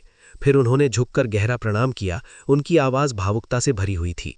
धन्यवाद श्रीमान विवान, मेरे बेटे की जान बचाने के लिए आपका बहुत बहुत धन्यवाद। विवान सिंह ने जयेश ठाकुर को ऊपर उठाने में मदद की। श्रीमान विवान, क्या आपको लगता है कि मेरे बेटे के मार्शल डाव को आगे बढ़ाने की कोई उम्मीद है? जयेश ठाकुर ने आशा भरी निगाहों से पूछा, जबकि यशपाल ठाकुर भी घबराकर देख रहा था। वो कभी प्रथम श्रेणी का मार्शल आर्टिस्ट था। हालांकि उसकी प्रतिभा ये परिवार के ये वुक्सुआन के बराबर नहीं थी, फिर भी उसने कुछ नाम कमाया था। लेकिन एक अचानक हुई कार दुर्घटना ने सब कुछ बर्बाद कर दिया। विवान सिंह ने अपना सिर हिलाया। हालांकि जयेश ठाकुर निराश थे, लेकिन अपने बेटे के होश में आने से जो खुशी उन्हें मिली वो उनके अफसोस से कहीं अधिक थी। आखिरकार जिंदा रहना ही सबसे महत्वपूर्ण था। विवान सिंह ने इस बात का जिक्र नहीं किया कि हालांकि यशपाल ठाकुर अब मार्शल आर्टिस्ट नहीं बन सकता, लेकिन वो एक साधक जरूर बन सकता है, क्योंकि उसके भीतर एक आध्यात्मिक मूल मौजूद है। हालांकि ये केवल निम्नतम श्रेणी का अग्नि आध्यात्मिक मूल है। दुर्भाग्यवश पृथ्वी पर आध्यात्मिक ऊर्जा अब दुर्लभ थी। अमरलोक के मानदंडों के अनुसार ये एक उपेक्षित साधना ग्रह था, अन्यथा अपनी इस प्रतिभा के साथ वो बहुत पहले ही ये वुक्सुआन से आगे निकल चुका होता। शायद मुझे पृथ्वी की आध्यात्मिक ऊर्जा को पुनर्स्थापित करना चाहिए और सार्वभौमिक साधना के युग की शुरुआत करनी चाहिए। विवान सिंह अचानक सोच में डूब गया। किसी ग्रह की आध्यात्मिक ऊर्जा को जागृत करना कठिन नहीं था, बस इसके लिए बहुत तैयारी की आवश्यकता थी और इसे अंजाम देना थोड़ा मुश्किल था। आखिर विशाल ब्रह्मांड में साधना के लिए अनगिनत ग्रह थे। पृथ्वी जैसे ग्रह जिन्हें शक्तिशाली साधकों का संरक्षण प्राप्त नहीं था, उन्हें तो बहुत पहले ही परिष्कृत कर लिया जाता और उनके आंतरिक तत्वों का उपयोग जादुई खजाने बनाने या उनकी सीमा को बढ़ाने के लिए किया जाता। पृथ्वी का अब तक अज्ञात रहना अपने आप में एक अविश्वसनीय सौभाग्य की बात थी। वो सचमुच जिंदा है। मनीष सिन्हा, तुम क्या सोचते हो? ये असंभव है। वे सभी आयुर्वेदिक जड़ी बूटियां अत्यधिक विषैली थीं और उन्हें बेनसर करने वाली कोई जड़ी बूटी नहीं थी। निदेशक अजीत वर्मा ने हमसे झूठ नहीं बोला था। इस विवान सिंह का चिकित्सा कौशल वाकई अद्भुत है। जो कुछ डॉक्टर दरवाजे से बाहर निकले थे वे अचानक रुक गए। बिना कुछ कहे ही वे सब वापस मुड़ गए और यशपाल ठाकुर के बिस्तर के चारों ओर इकट्ठे होकर उसकी जांच करने लगे। वे सभी उच्च कोटि के डॉक्टर थे। अगर वे चिकित्सा के सिद्धांतों के प्रति समर्पित नहीं होते तो वे कभी इस मुकाम तक नहीं पहुंचते। उनमें से हर एक को देखकर ऐसा लग रहा था मानो उन्हें कोई अनमोल खजाना मिल गया हो। उन्होंने इधर उधर टटोला और देखा। कुछ बुजुर्ग आयुर्वेदिक वैद्यों ने यशपाल ठाकुर के दोनों हाथ पकड़कर उसकी नब्ज जांची। अभी अभी जागे और पीले पड़े हुए यशपाल ठाकुर का चेहरा लाल हो गया। पिताजी, चलिए जल्दी से यहाँ से निकलें। यशपाल ठाकुर के जाने के बाद डॉक्टरों ने विवान सिंह को उत्सुकता भरी निगाहों से देखा। लिजा भाटिया की आमतौर पर शांत आंखों में भी रुचि का एक संकेत दिखाई दिया। केवल राहुल पटेल ही अपवाद था। वो विवान सिंह के चिकित्सा कौशल से चकित भी था और थोड़ा उदास भी। उसकी भावनाएं बेहद जटिल थीं। निदेशक विवान, क्या आप हमें इसके सिद्धांत समझा सकते हैं? हाँ, यशपाल ठाकुर को स्पष्ट रूप से मस्तिष्क अशोच था। तो फिर ये निदेशक विवान, ऐसा क्यों? सवाल एक के बाद एक आए। विवान सिंह ने हल्की मुस्कान से कहा, क्या मुझे नीम हकीम नहीं बनना था? क्वाइट वापस अस्पताल लौट गई। भीड़ ने एक दूसरे को देखा। नीलिमा पारेख विशेष रूप से शर्म से लाल हो गई थी। मनीष सिन्हा, जो कि बेशर्म था, अपने पुराने दोस्तों की ओर इशारा करते हुए उन्हें भटकारा। तुम बूढ़े मूर्खों के झुंड, तुम्हारी चिकित्सीय योग्यता में कमी होना एक बात है, लेकिन डायरेक्टर विवान पर शक करना? तुम्हारे विपरीत मुझे हमेशा से विश्वास था कि यशपाल ठाकुर होश में आ जाएगा। नीलिमा पारेख और अन्य लोग चौंक गए। क्या इसे जरा भी शर्म नहीं है? सबसे पहले तो तुमने ही कहा था कि यह जहर है। इसके बाद मनीष सिन्हा ने दर्द भरे भाव से कहा, निदेशक विवान, प्लीज इन्हें माफ कर दीजिए, ये अभी भी बच्चे हैं। भीड़ स्तब्ध रह गई। विवान सिंह ने सिर हिलाया, इस मामले पर ज्यादा ध्यान नहीं दिया। उनके नजरिए से 60 और 70 वर्षीय ये पुरुष और महिलाएं वाकई बच्चों से अलग नहीं थे। इसके अलावा एक चिकित्सक के दयालु हृदय से प्रेरित होकर उन्होंने समझा कि उनकी गलती अज्ञानता के कारण थी। वास्तव में ये उनकी गलती नहीं थी। हालांकि विवान सिंह को जल्द ही इसका पछतावा हुआ। उन्होंने बाकी की सुबह चिकित्सा ज्ञान के विषयों पर बहस करने में बिता दी। चिकित्सक चिकित्सा के सिद्धांतों में मग्न थे, पूरी तरह से मदहोश थे, मानो उनके लिए एक नई दुनिया का द्वार खुल गया हो, और वे अत्यधिक रोमांचित थे। चर्चा के अंत तक अजीत वर्मा और अन्य सभी लोग फर्श पर बैठे हुए विवान सिंह के व्याख्यान को ध्यानपूर्वक सुन रहे थे, लगातार सिर हिला रहे थे और निरंतर प्रश्न पूछने के लिए हाथ उठा रहे थे। स्पष्ट था कि उन्होंने विवान सिंह की चिकित्सा दांव में वरिष्ठ की स्थिति को पूरी तरह से स्वीकार कर लिया था। राहुल पटेल ने ये सब एक कड़वी मुस्कान के साथ देखा। वो हार गया था, पूरी तरह से खो गया। विवान सिंह की चिकित्सा कौशल ने उन्हें शिंगलिन की दुनिया में एक दिग्गज बना दिया था। भला एक सामान्य मनोवैज्ञानिक उनसे प्रतिस्पर्धा करने की उम्मीद कैसे कर सकता था? मौका पाकर राहुल पटेल ने विवान सिंह से संपर्क किया और गंभीरता से कहा, निदेशक विवान, मैं पहले सोचता था कि आप सिर्फ एक खानदानी रईस हैं जो कामचोरी करते हैं और अपने रिज्यूमे को सजाते हैं। अब मुझे अपनी संकीर्ण सोच का एहसास हुआ है। आज से मैं आपके मार्गदर्शन में लगन से काम करूंगा और सीखूंगा, और अब निदेशक पद के लिए प्रतिस्पर्धा नहीं करूंगा। विवान सिंह को ये देखकर आश्चर्य हुआ कि राहुल पटेल इतना खुले विचारों वाला था। उसने कभी भी अपनी प्रतिस्पर्धा को दिल पर नहीं लिया था, इसलिए वो बस मुस्कुराया। लिजा भाटिया की खूबसूरत आंखें प्रशंसा से चमक उठीं। वो युवा, आकर्षक और असाधारण चिकित्सा कौशल वाला था। भला कौन सी महिला ऐसे पुरुष की ओर आकर्षित नहीं होगी? लेकिन फिर उसे अपने परिवार द्वारा तय की गई शादी का ख्याल आया। लिजा भाटिया ने अपनी आंखें बंद कर ली। उसकी मुट्ठियां कस गईं और फिर ढीली हो गईं। अंत में एक गहरी सांस लेते हुए वो अपनी चिकित्सा पत्रिका पढ़ने में वापस लग गई। विवान सिंह ने अपने सामने डेस्क पर हाथ फेरते हुए मजाक में कहा, अगर कोई परेशानी हो तो मुझसे संपर्क करना। अगर तुम चली जाओगी तो रात की शिफ्ट कौन संभालेगा? लिजा भाटिया कुछ कहना चाहती हुई लग रही थी, लेकिन अंत में उसने बस अपना सिर हिलाया। कुछ नहीं है। विवान सिंह ने आगे कोई प्रश्न नहीं पूछा। उसी क्षण अस्पताल का दरवाजा धक्का देकर खोला गया, जिससे एक अप्रत्याशित महिला छात्रा दिखाई दी। अध्याय 47, उसे आज़ादी भेजना। दरवाजे पर खड़ी महिला दरअसल विवान सिंह की भाभी माया राजपूत थीं। उसने सफ़ेद साड़ी पहनी हुई थी और सावधानी से अंदर झांक रही थीं। ज़मीन पर बैठी घनी भीड़ को देखकर वो चौंक गईं। छात्रा, क्या हुआ? लीसा भाटिया ने पूछा। उसने माया राजपूत को देखते ही पहचान लिया कि वो पूर्वांच विश्वविद्यालय परिसर की सबसे जानी मानी हस्तियों में से एक है, और अनजाने में ही विवान सिंह की ओर देखा।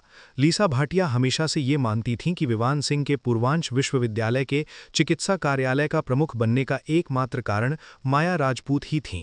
मैं विवान सिंह की तलाश कर रही हूँ, माया राजपूत ने अंदर की ओर इशारा करते हुए कहा। सर।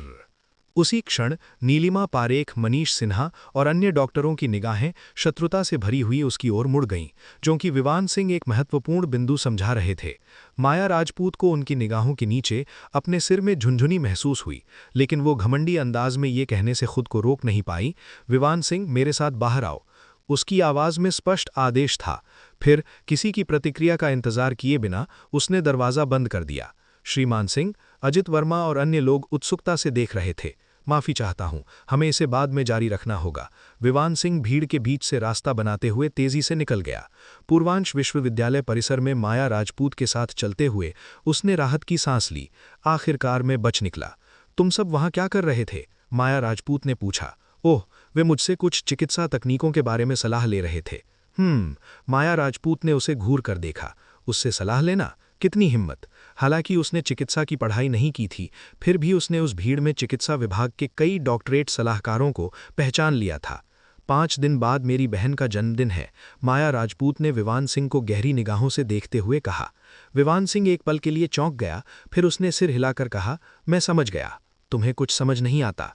उसी दिन उसे राजपूत परिवार से निकाला गया था, उसी दिन वो पूर्वी सागर शहर और मुंबई में हंसी का पात्र बन गई थी।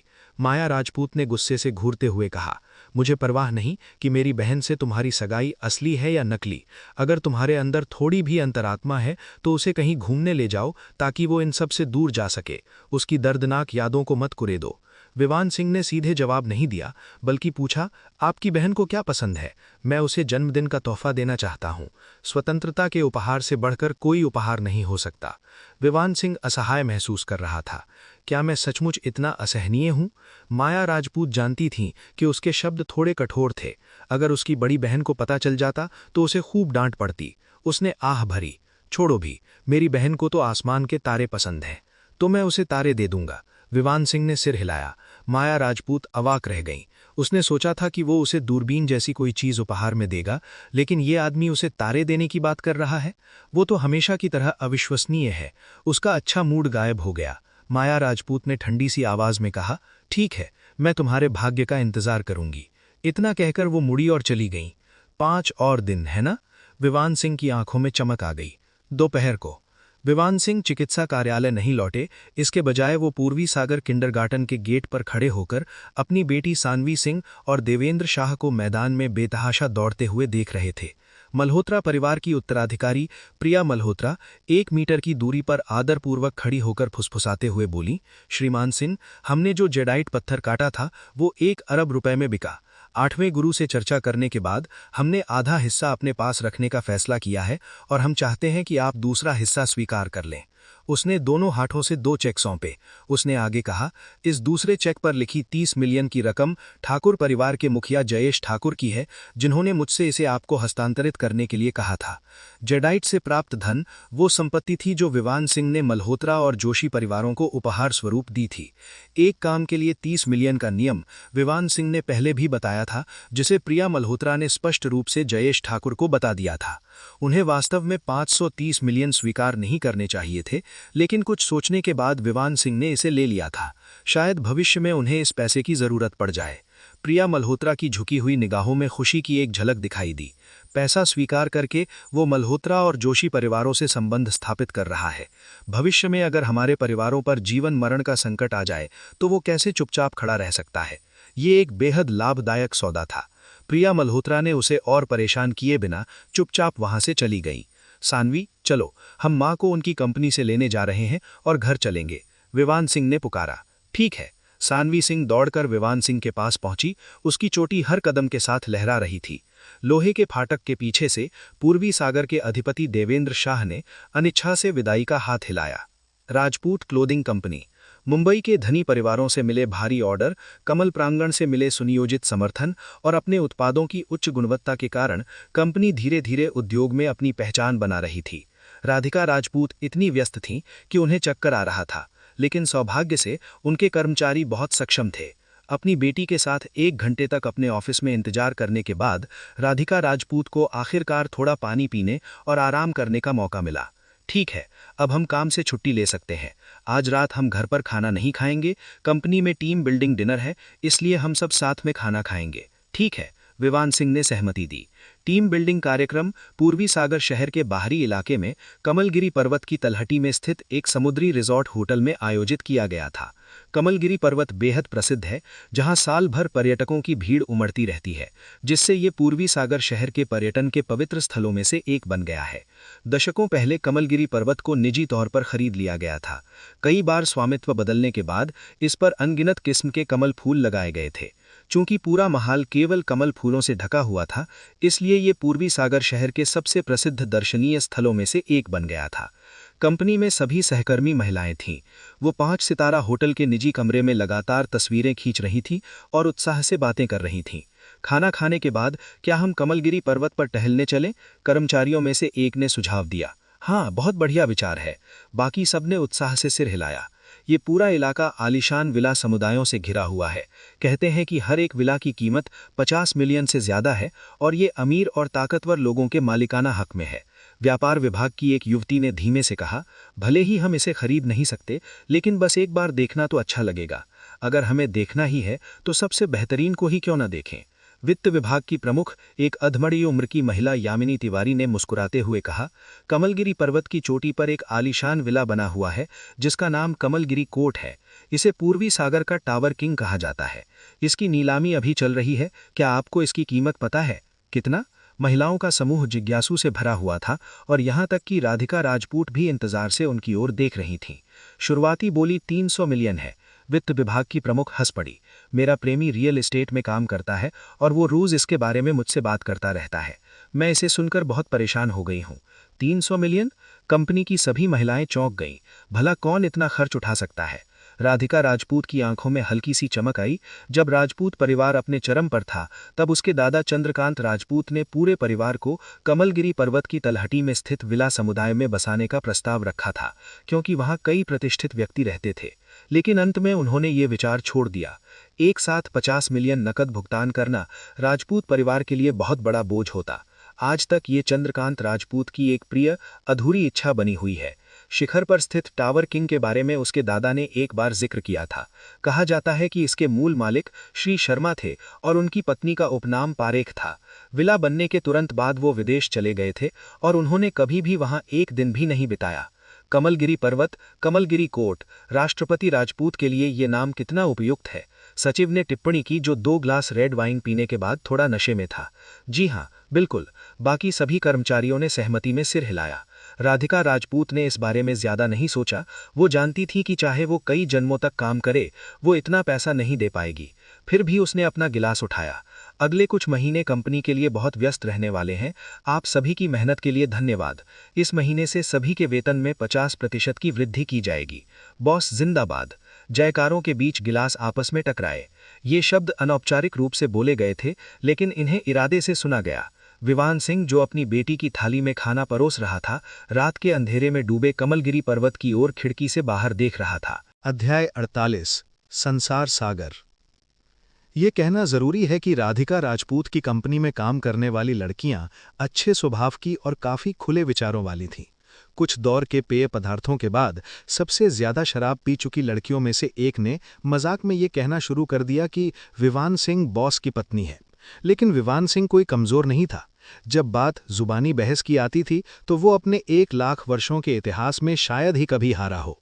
महज कुछ शब्दों से ही उसने नवविवाहिता युवती को शर्म से लाल कर दिया और उसने मजाकिया अंदाज में उसे बदमाश कहकर डांट भी लगाई। कठोर और दबंग सीईओ राधिका राजपूत की तुलना में विवान सिंह कर्मचारियों के बीच अधिक लोकप्रिय प्रतीत होता था और जल्दी ही उनके समूह का हिस्सा बन गया। इससे राधिका राजपूत को हंसी भी आई और गुस्सा भी आया। उसने विवान सिंह को घूर कर कहा, जब तुम्हारा पेट भर जाए तो घर जाओ। समझ गया। विवान सिंह ने अपनी बेटी को गोद में उठाया, जो पहले ही सो चुकी थी, और प्रसन्नता से कहा, ठीक है, मालिक की पत्नी अब विदा ले रही हैं। आप सभी कृपया आराम से खाएं पिएं। आखिर एक उदार आत्मा ही बिल का भुगतान कर रही है। मालिक की पत्नी को अलविदा। उसके बाहर निकलते ही लड़कियों की खिलखिलाहट की आवाजें गूंज उठीं। अपनी सचिव को बिल का भुगतान करने का निर्देश देने के बाद राधिका राजपूत भी तुरंत उनके पीछे पीछे चली गईं। अपनी बेटी को विवान सिंह के कंधे पर सोता देखकर उन्होंने उदासीनता से कहा, अगर आपको कंपनी की किसी लड़की में दिलचस्पी हो तो मैं आपकी जोड़ी बनाने में मदद कर सकती हूं। हाँ, मुझे एक लड़की पसंद है, विवान सिंह ने गंभीरता से कहा। वो महिला सीईओ सुश्री राजपूत एक दिलचस्प महिला है। उन्होंने मेरा ध्यान अपनी ओर खींच लिया है। क्या कोई संभावना है? राधिका राजपूत ने आंखें घुमाईं और उसे नजरअंदाज कर दिया। कुछ देर तक वे चुपचाप चलते रहे। धुंधली स्ट्रीट लाइटों के नीचे वे अंततः कमलगिरी पर्वत की तलहटी में स्थित विला समुदाय में पहुंचे। यहाँ विभिन्न प्रकार के कमल फूल दिखाई दे रहे थे, लेकिन अधिकतर मुरझा चुके थे। केवल कुछ सदाबहार किस्में ही खिली हुई थीं। राधिका राजपूत सड़क किनारे खड़ी होकर उनकी सुगंध सूंघने के लिए झुकीं। तेज चांदनी उन पर पड़ रही थी, जिससे वो चांद पर बैठी परी की तरह निर्मल और उदासीन लग रही थीं, मानो दुनिया से अलग थलग और स्वतंत्र हों। एक पल के लिए विवान सिंह पूरी तरह से मोहित हो गया। ऐसा नहीं था कि उसने पहले कभी खूबसूरत औरतें नहीं देखी थीं, लेकिन राधिका राजपूत से शादी करने की उसकी पिछली इच्छा सिर्फ इसलिए थी क्योंकि वो उसकी बेटी की माँ थी, और कुछ नहीं। अब चांदनी रात में राधिका राजपूत को देखकर उसकी धड़कन अचानक तेज हो गई। धिक्कार है, विवान सिंह ने सोचा, ये तो किसी के प्यार में पड़ने का एहसास है। मानो उसकी निगाहों को भांपते हुए राधिका राजपूत नाराज नहीं हुई। इसके बजाय उसने अपने बालों को बांधा और धीरे से अपनी सोई हुई बेटी को विवान सिंह की बाहों से ले लिया। सड़क किनारे एक बेंच पर बैठी हुई उसने एक दुर्लभ मुस्कान दी और बुदबुदाई, विवान सिंह, क्या तुम जानते हो कि राजपूत परिवार को एक बार इस पड़ोस में बसने का अवसर मिला था? पूर्वी सागर शहर और मुंबई के प्रमुख परिवारों और गणमान्य व्यक्तियों की यहाँ संपत्ति है। ये प्रतिष्ठा और रुतबे का प्रतीक है। जब मैं बच्चा था, मेरी दादी अक्सर मुझे यहाँ सैर के लिए लाती थीं ताकि मैं अपना भावी घर देख सकूं। विवान सिंह कुछ नहीं बोला, चुपचाप उसके बोलने का इंतजार करता रहा। बाद में मेरे दादाजी इसे खरीदने के लिए तैयार नहीं हुए, फिर मेरी दादी बीमार पड़ गईं और उनका देहांत हो गया। उन्हें माया राजपूत या अजय राजपूत जैसे लोग पसंद नहीं थे, उन्हें सिर्फ मैं पसंद थी, सिर्फ मुझ पर ही उनका दिल आ गया। राधिका राजपूत ने मानो खुद से बातें करते हुए कहा, मेरी दादी ने ही तो मेरा नाम रखा था। उसने कहा कि कमल का फूल बहुत गर्वील होता है और ये मुझ पर जचता है। दादी ने यह भी कहा था कि जब लोग इस दुनिया से चले जाते हैं तो वे आकाश में तारे बन जाते हैं। इसीलिए मुझे तारों को देखना बहुत पसंद है, क्योंकि मुझे पता है कि वो ऊपर से मुझे देख रही हैं। बोलते बोलते उसकी आंखों में आंसू भर आए। अचानक उसके गालों से मोतियों की 2 लड़ियां टपक कर उसके पैरों के पास पड़े फूलों की पंखुड़ियों पर गिरने लगी। विवान सिंह चुपचाप सुनता रहा और अपनी जेब से टिश्यू का एक पैकेट निकाला। राधिका राजपूत ने उन्हें नहीं लिया। मैं रो नहीं रही हूं, बस हवा मेरी आंखों में चली गई थी। हाँ, मुझे पता है। विवान सिंह ने एक टिश्यू निकाला और उसके आंसू पहुंचे। चूंकि तुम्हारी दादी को ये जगह पसंद थी तो चलो इसे खरीद लेते हैं। राधिका राजपूत मुस्कुराई। हाँ, हम करेंगे। वो पहाड़ की चोटी पर स्थित कमलगिरी कोर्ट होटल का खर्च नहीं उठा सकती थी, लेकिन पहाड़ की तलहटी में एक विला की कीमत 50 या 60 मिलियन थी। कुछ और वर्षों की कड़ी मेहनत से उसे ये मौका मिल सकता था, खासकर तब जब कंपनी अच्छा प्रदर्शन कर रही थी। मैं थक गई हूं, चलो घर चलते हैं, राधिका राजपूत ने कहा। विवान सिंह गाड़ी चला रहा था और राधिका राजपूत और सानवी सिंह को घर पर छोड़ने के बाद वो पृथ्वी से गायब हो गया। उसी समय एक दिव्य चेतना अरबों प्रकाश वर्ष दूर स्थित स्वर्गीय दरबार में भेजी गई, जबकि दूसरी को यशवंत अरोड़ा के पास भेजा गया। अंधेरे में यशवंत अरोड़ा ने अपनी आंखें खोलीं और बिना कुछ कहे चुपचाप वहां से चला गया। इसी बीच दूर स्थित स्वर्गीय दरबार में प्रथम दिव्य सेनापति दिलीप अपने कार्यों में व्यस्त थे। तभी उनकी निगाहें अचानक पृथ्वी की ओर मुड़ी।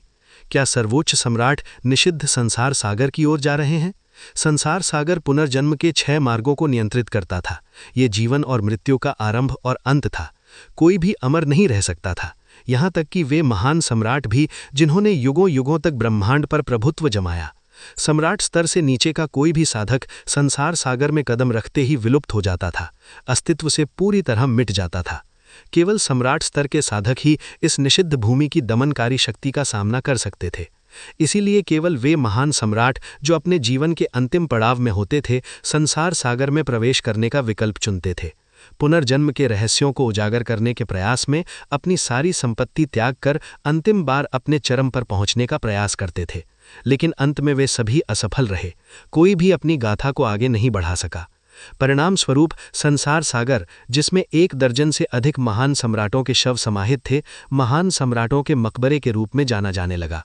ये सर्वकालिक सबसे प्रमुख निषिद्ध भूमि बन गया। सर्वोच्च सम्राट विवान सिंह की आयु केवल 1 लाख वर्ष है और उनके पास लगभग 10 लाख वर्ष का जीवन शेष है। वे इतने युवा हैं तो वे संसार सागर में क्यों प्रवेश करेंगे? दिलीप ने पूछने की हिम्मत नहीं की। सर्वोच्च सम्राट ने उसे जो कार्य सौंपा था वे 10 अद्वितीय तारों को खोजना था। इस दिन सर्वोच्च सम्राट विवान सिंह अकेले ही निषिद्ध संसार सागर में प्रवेश कर गए। किसी को नहीं पता था कि उन्होंने उस एक आत्मा को खोजने के लिए कितनी बड़ी कीमत चुकाई। लेकिन उस दिन ब्रह्मांड की गहराइयों में एक अद्भुत शाही शक्ति का विस्फोट हुआ, जिससे असंख्य ताव वंशों और सवित्र भूमियों में सो रहे प्राचीन प्राणी चौंक कर आंखें खोलने पर मजबूर हो गए। वे भयभीत होकर संसार सागर की ओर देखने लगे। वो शाही शक्ति, वो केवल एक नहीं थी। अगली सुबह राधिका राजपूत जब उठीं तो उन्होंने पाया कि विवान सिंह घर पर नहीं था। उसने नाश्ता भी नहीं बनाया था, वहां सिर्फ एक नोट था। मैं कुछ दिनों के लिए बिजनेस वर्क से बाहर हूं, मेरी कमी महसूस मत करना। तुम्हें कौन याद करेगा? राधिका राजपूत जो अभी भी अपने पायजामे में थीं, उन्होंने अपने होंठ सिकोड़े। वो किचन में गईं, सानवी के लिए 2 अंडे तले, फ्रिज से दूध का एक कार्टन निकाला और उसे नाश्ता बता दिया।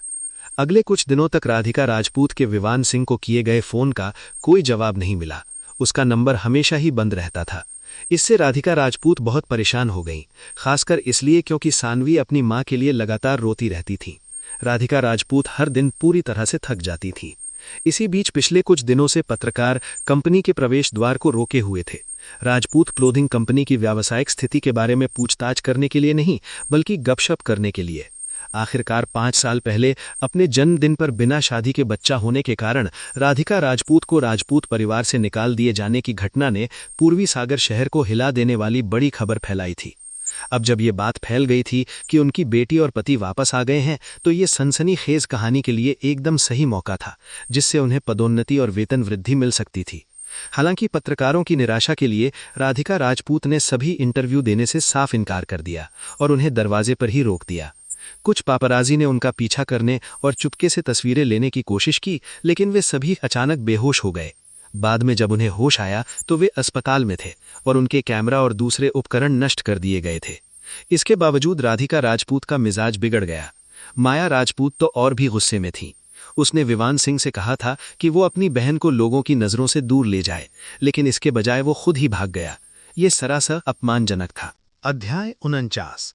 विशाल विस्तार में मिलन और विदा। माया राजपूत का इतना गुस्सा होना स्वाभाविक ही था। चाहे पुरुष हो या महिला, सभी को जिम्मेदार होना चाहिए, लेकिन विवान सिंह स्पष्ट रूप से जिम्मेदार नहीं था। राधिका राजपूत के जन्मदिन से एक दिन पहले शारीरिक और मानसिक रूप से थकी हुई माया राजपूत मास्क और धूप का चश्मा पहने हुए आखिरकार पत्रकारों की भीड़ से पीछा छुड़ाने में कामयाब हो गई। वो सावधानी से घर लौटी और राहत की एक लंबी सांस ली। जहां तक राधिका राजपूत की बेटी सानवी की बात है, राधिका राजपूत पिछले कुछ दिनों से उसे लाने ले जाने का काम अपनी सचिव या अपनी बहन माया राजपूत को सौंप रही थीं। सामने का दरवाजा खोलते ही राधिका राजपूत चौंक उठीं। बैठक कक्ष में खून की दुर्गंध फैली हुई थी और वहां फर्श पर पालथी मारकर बैठा हुआ विवान सिंह पूरी तरह से खून से लथपथ था। ये बताना असंभव था कि वो जीवित है या मृत। विवान सिंह, राधिका राजपूत चौंककर उछल पड़ी, अपना ब्रीफकेस गिरा दिया और दौड़कर उसके पास गईं। उसने उसकी सांसें जांची और पाया कि वो अभी भी जीवित है। तभी विवान सिंह की आंखें खुल गईं।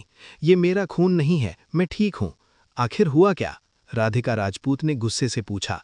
विवान सिंह ने उसकी बात अनसुनी कर दी और इसके बजाय कहा, राधिका राजपूत, क्या तुम जानती हो कि दुनिया में कोई भी 2 पत्ते एक जैसे नहीं होते? मुझे पता है। राधिका राजपूत ने थोड़ा सा माथा सिकोड़ा।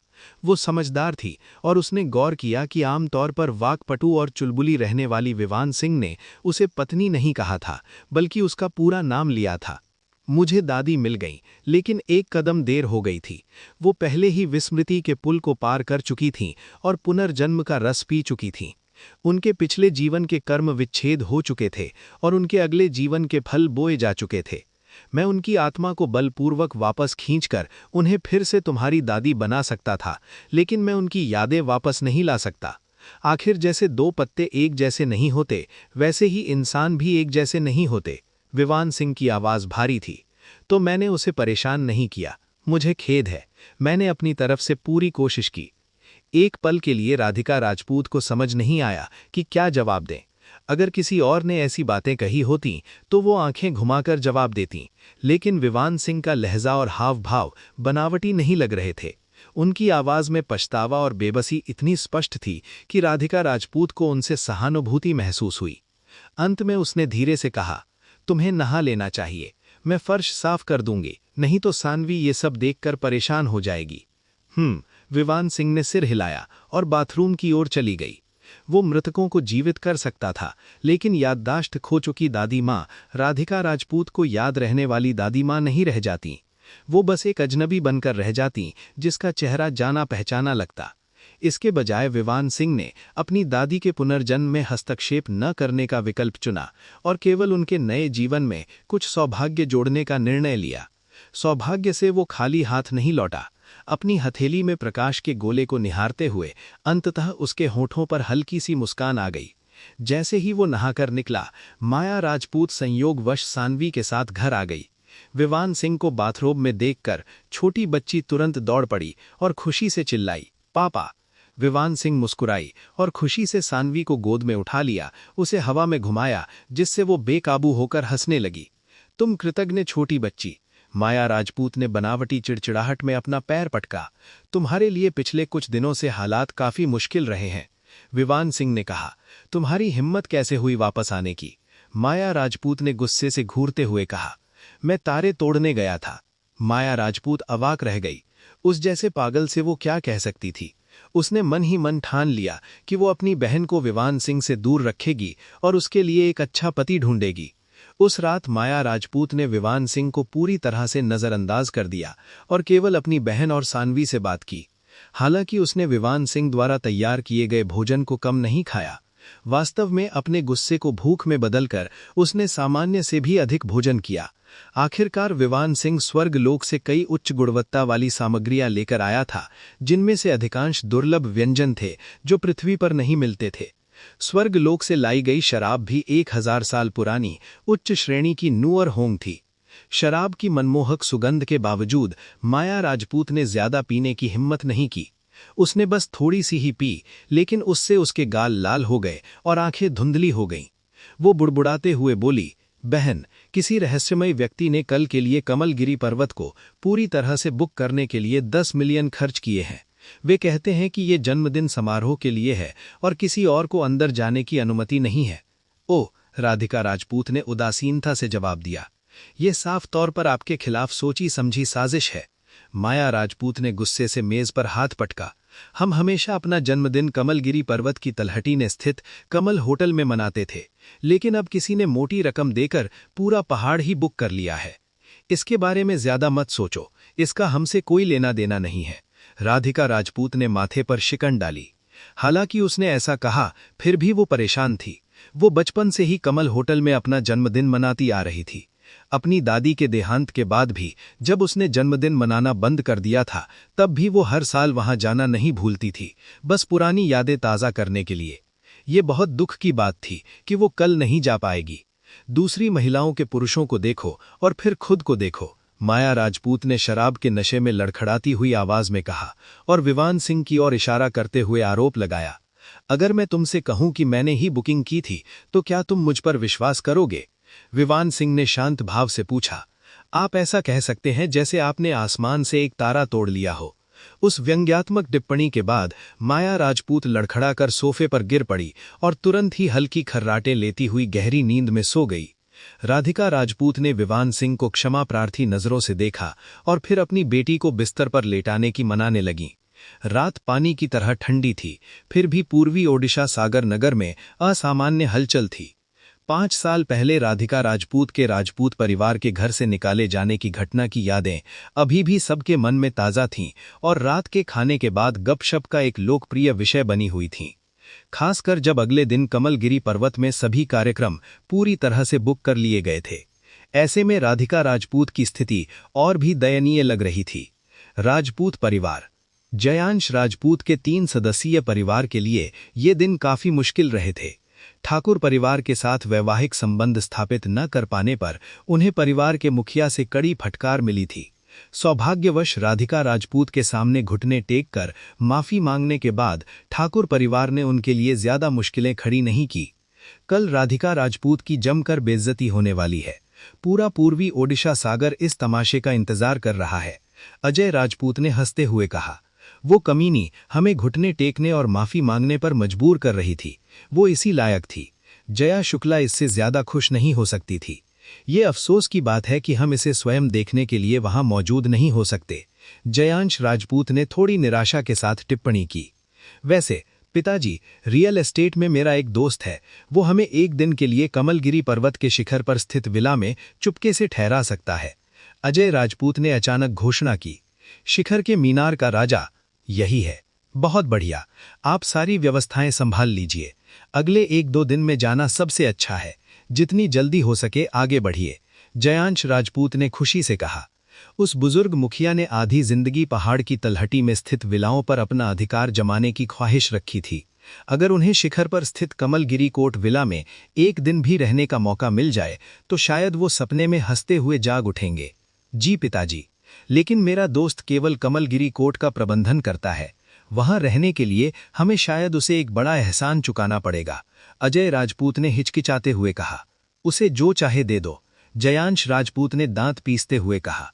जब तक वो बूढ़े मुखिया का विश्वास फिर से जीत नहीं सकता, कुछ एहसानों से क्या फर्क पड़ता है। भविष्य में पूरा राजपूत परिवार उसका होगा। राधिका राजपूत ने एक सपना देखा था। सपने में वो एक छोटी नाव को अथाह सागर में चला रही थी। पानी एकदम शांत था, उस पर एक भी लहर नहीं थी। सागर की सतह पर चमकीला जगमगाता आकाश प्रतिबिंबित हो रहा था और एक लंबा पत्थर का पुल धरती से आकाश तक फैला हुआ था। लोग पुल पार करने के लिए जल्दी जल्दी भागे, लेकिन अजीब बात यह थी कि वे सभी एक ही दिशा में चल रहे थे। भीड़ में एक दयालु चेहरे वाली, विनम्र बूढ़ी बाले वाली महिला भी थी। राधिका राजपूत, जो अभी भी अपनी नाव चला रही थी, पलकें झपकाईं। वो बूढ़ी औरत, दादी माँ, दादी माँ, राधिका राजपूत ने अपनी पूरी ताकत से चिल्लाया। लेकिन पुल पर खड़ी बूढ़ी औरत ने पीछे मुड़कर नहीं देखा। वो बस अपनी धीमी स्थिर चाल जारी रखती रहीं। समय मानो अनंत तक खींचता चला गया था। ऐसा लग रहा था जैसे एक दिन, एक साल या पूरी जिंदगी बीत गई हो, जब जाके दादी आखिरकार पुल के अंत तक पहुंची।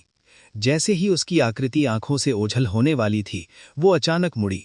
ऐसा लगा मानो वो अपने आने वाले रास्ते को पीछे मुड़कर देख रही हो, या शायद समुद्र में छोटी नाव में बैठी राधिका राजपूत को देख रही हो। दादी के दयालु चेहरे पर एक मुस्कान थी जिसमें हिचकिचाहट की झलक थी। उन्होंने बस एक वाक्य कहा, राधिका, दादी आपको याद करती हैं। अध्याय 50, रात होने का इंतजार। अगले दिन विवान सिंह को उनकी बेटी ने सुबह सुबह जगा दिया। पापा, उठ जाइए, कृपया उठ जाइए। सानवी सिंह के छोटे से चेहरे पर चिंता साफ झलक रही थी। पापा, मम्मी रो रही हैं। विवान सिंह स्वाभाविक रूप से कारण जानता था। उसने छोटी बच्ची को बिस्तर पर उठाया और मुस्कुराते हुए कहा, आज मम्मी का जन्मदिन है, बाद में उन्हें एक चुंबन देना, ठीक है? सानवी सिंह ने आज्ञाकारी भाव से अपना छोटा सा सिर हिलाया और रहस्यमयी ढंग से कहा, सानवी ने मम्मी के लिए एक उपहार तैयार किया है। ये क्या है? विवान सिंह की जिज्ञासा बढ़ गई। मैं पापा को नहीं बताऊंगी। तुम नन्ही शरारती बच्ची हो। विवान सिंह ने शरारत से अपनी बेटी की नाक पर हल्के से थपथपाया और हंसते हुए कहा, जाओ नहा लो। ठीक है, सानवी ने सिर हिलाया। जब तक राधिका राजपूत की नींद खुली तब तक दोपहर हो चुकी थी। दोपहर की धूप तिरछी पड़ रही थी। उसकी रोशनी पर्दों से छनकर उसके शरीर पर पड़ रही थी। राधिका राजपूत ने आंखें खोलीं तो पाया कि उसका तकिया नम था, साफ तौर पर आंसुओं से भीगा हुआ। वो नहीं उठी। एक दुर्लभ क्षण में उसने बिस्तर पर ही रहने का मन बनाया, घुटनों को गले लगाया और आंखें फिर से बंद कर लीं। लेकिन चाहे वो कितनी भी देर तक लेटी रही, दोबारा सोना और उस सपने को जारी रखना असंभव था जिससे वो कभी जागना नहीं चाहती थी। उठो और नहा लो, बाहर जाने का समय हो गया है। ठीक उसी समय दरवाजे के बाहर से विवान सिंह की आवाज सुनाई दी। मैं नहीं चाहती, राधिका राजपूत ने बहुत धीमी आवाज में इनकार कर दिया। उसने अभी अभी अपनी दादी का सपना देखा था। एक शांत दर्पण जैसे सागर से उसने अपनी दादी के साथ बिताए बचपन के दृश्य देखे थे, जिनमें से कुछ तो वो खुद भी बहुत पहले भूल चुकी थी। वो बिल्कुल भी जागना नहीं चाहती थी। आखिरकार सपना तो सिर्फ सपना ही होता है।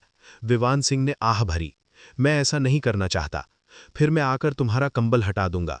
तुम ऐसा करने की हिम्मत नहीं करोगे। लेकिन अंत में विवान सिंह ने सचमुच दरवाजा खोल दिया और कंबल का एक कोना उठाया। मुझे अंदाजा लगाने दो, क्या तुमने पाजामा पहना है या कुछ भी नहीं? चुप रहो और बाहर निकलो। राधिका राजपूत के गाल लाल हो गए।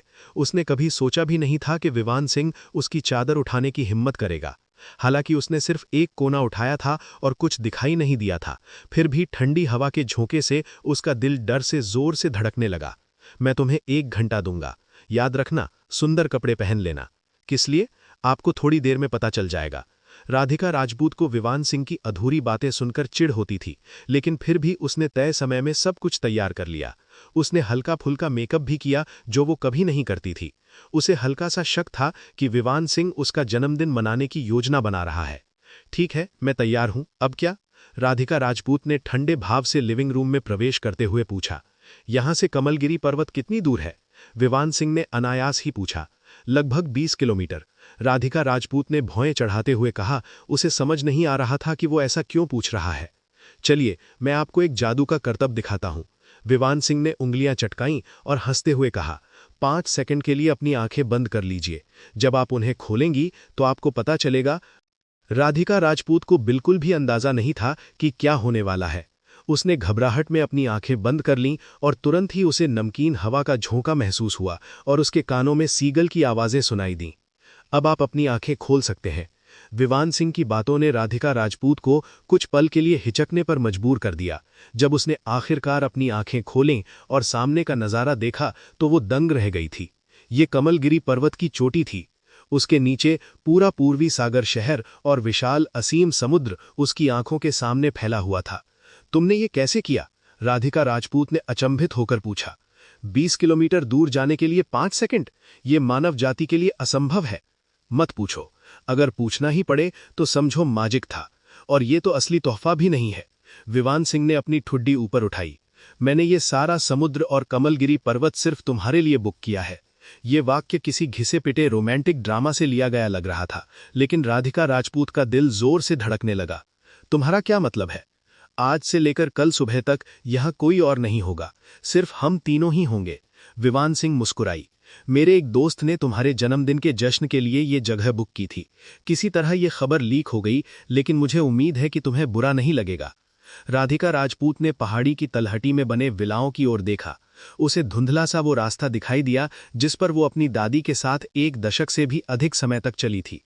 आश्चर्य से उसकी आंखों में आंसू आ गए। भला उसे बुरा कैसे लग सकता था? वो उनका जितना भी धन्यवाद करे कम था। मम्मी, जन्मदिन मुबारक हो। सानवी सिंह अचानक एक पेड़ के पीछे से कूदकर बाहर आ गई। वो खिलखिलाकर बोली, टड़ा, ये रहा आपका तोहफा। मुझे एक चुंबन चाहिए। माया राजपूत भी वहां पहुंची। उसके चेहरे पर एक जटिल भाव था। दिन में पहले विवान सिंह ने उसे सानवी को यहां पहाड़ी की चोटी पर इंतजार करने के लिए लाने को कहा था। पहले तो ये उसे एक बेतुकी ख्याल लगी थी, लेकिन उसके बार बार आश्वासन देने पर माया राजपूत आधे मन से निराश होने की आशंका के साथ आई। विपरीत, कर्मचारियों ने उसे सम्मानपूर्वक शिखर तक पहुंचाया। पता चला कि विवान सिंह ने वास्तव में पूरे कमलगिरी पर्वत को बुक कर रखा था। धन्यवाद सानवी। राधिका राजपूत खुशी से नीचे बैठ गई और सानवी सिंह ने उसके गाल पर जोर से चुंबन किया। अपनी नन्ही बेटी की उत्सुक निगाहों के सामने राधिका राजपूत ने उपहार खोला। ये मार्कर से बना 3 लोगों का चित्र था, एक पुरुष और एक महिला, जिन्होंने एक छोटे बच्चे का हाथ पकड़ा हुआ था। ये स्पष्ट रूप से उनके 3 सदस्यीय परिवार का चित्र था। इससे राधिका राजपूत का दिल पिघल गया। उसने अपनी बेटी के माथे पर फिर से चुंबन किया। धन्यवाद, मम्मी को बहुत पसंद आया। ये मेरा उपहार है। विवान सिंह ने अपनी जेब से 10 पारदर्शी चमकदार पत्थरों से बना कंगन निकाला। राधिका राजपूत, जो आमतौर पर रत्नों और आभूषणों के प्रति उदासीन रहती थी, भी पहली नज़र में ही मोहित हो गई और उसे इससे एक अजीब सा लगाव हो गया। मैं इसे आपके लिए पहना दूंगा। विवान सिंह मुस्कुराया। राधिका राजपूत ने एक पल के लिए हिचकने के बाद सिर हिलाया। विवान सिंह ने अपनी पत्नी का कोमल पतला सफेद हाथ थामकर ब्रह्मांड के 10 सबसे चमकदार तारों से निर्मित कंगन उसे पहना दिया। फिर उसने उसकी हथेली को हल्के से गुदगुदाया। राधिका राजपूत, जो पहले से ही कंगन की प्रशंसा कर रही थी, पल भर में उसका चेहरा लाल हो गया। उसने विवान सिंह को गुस्से भरी नजरों से देखा। अभी और भी सरप्राइज है। विवान सिंह ने जल्दी से विषय बदलते हुए कहा। पापा कहाँ? सानवी सिंह ने उत्सुकता से पूछा। इंतजार किस लिए? अंधेरा होने के लिए। सूर्यास्त होने में 1 घंटे से भी कम समय बचा था। विवान सिंह ने चोटी पर पहले से ही बारबेक्यू ग्रिल लगा रखी थी। साथ ही तरह तरह की सामग्रियां भी तैयार थीं। समुद्री भोजन, एक पूरा मेमना और मांस के कबाब। जी हाँ, जन्मदिन की दावत कोई भव्य मांचूहान शाही दावत या कोई शानदार पश्चिमी रात्रि भोज नहीं था, बल्कि एक साधारण बारबेक्यू था। आखिरकार, जैसा कि निकोलस झाओ शुरेन ने एक बार कहा था, बारबेक्यू एक शानदार चीज है।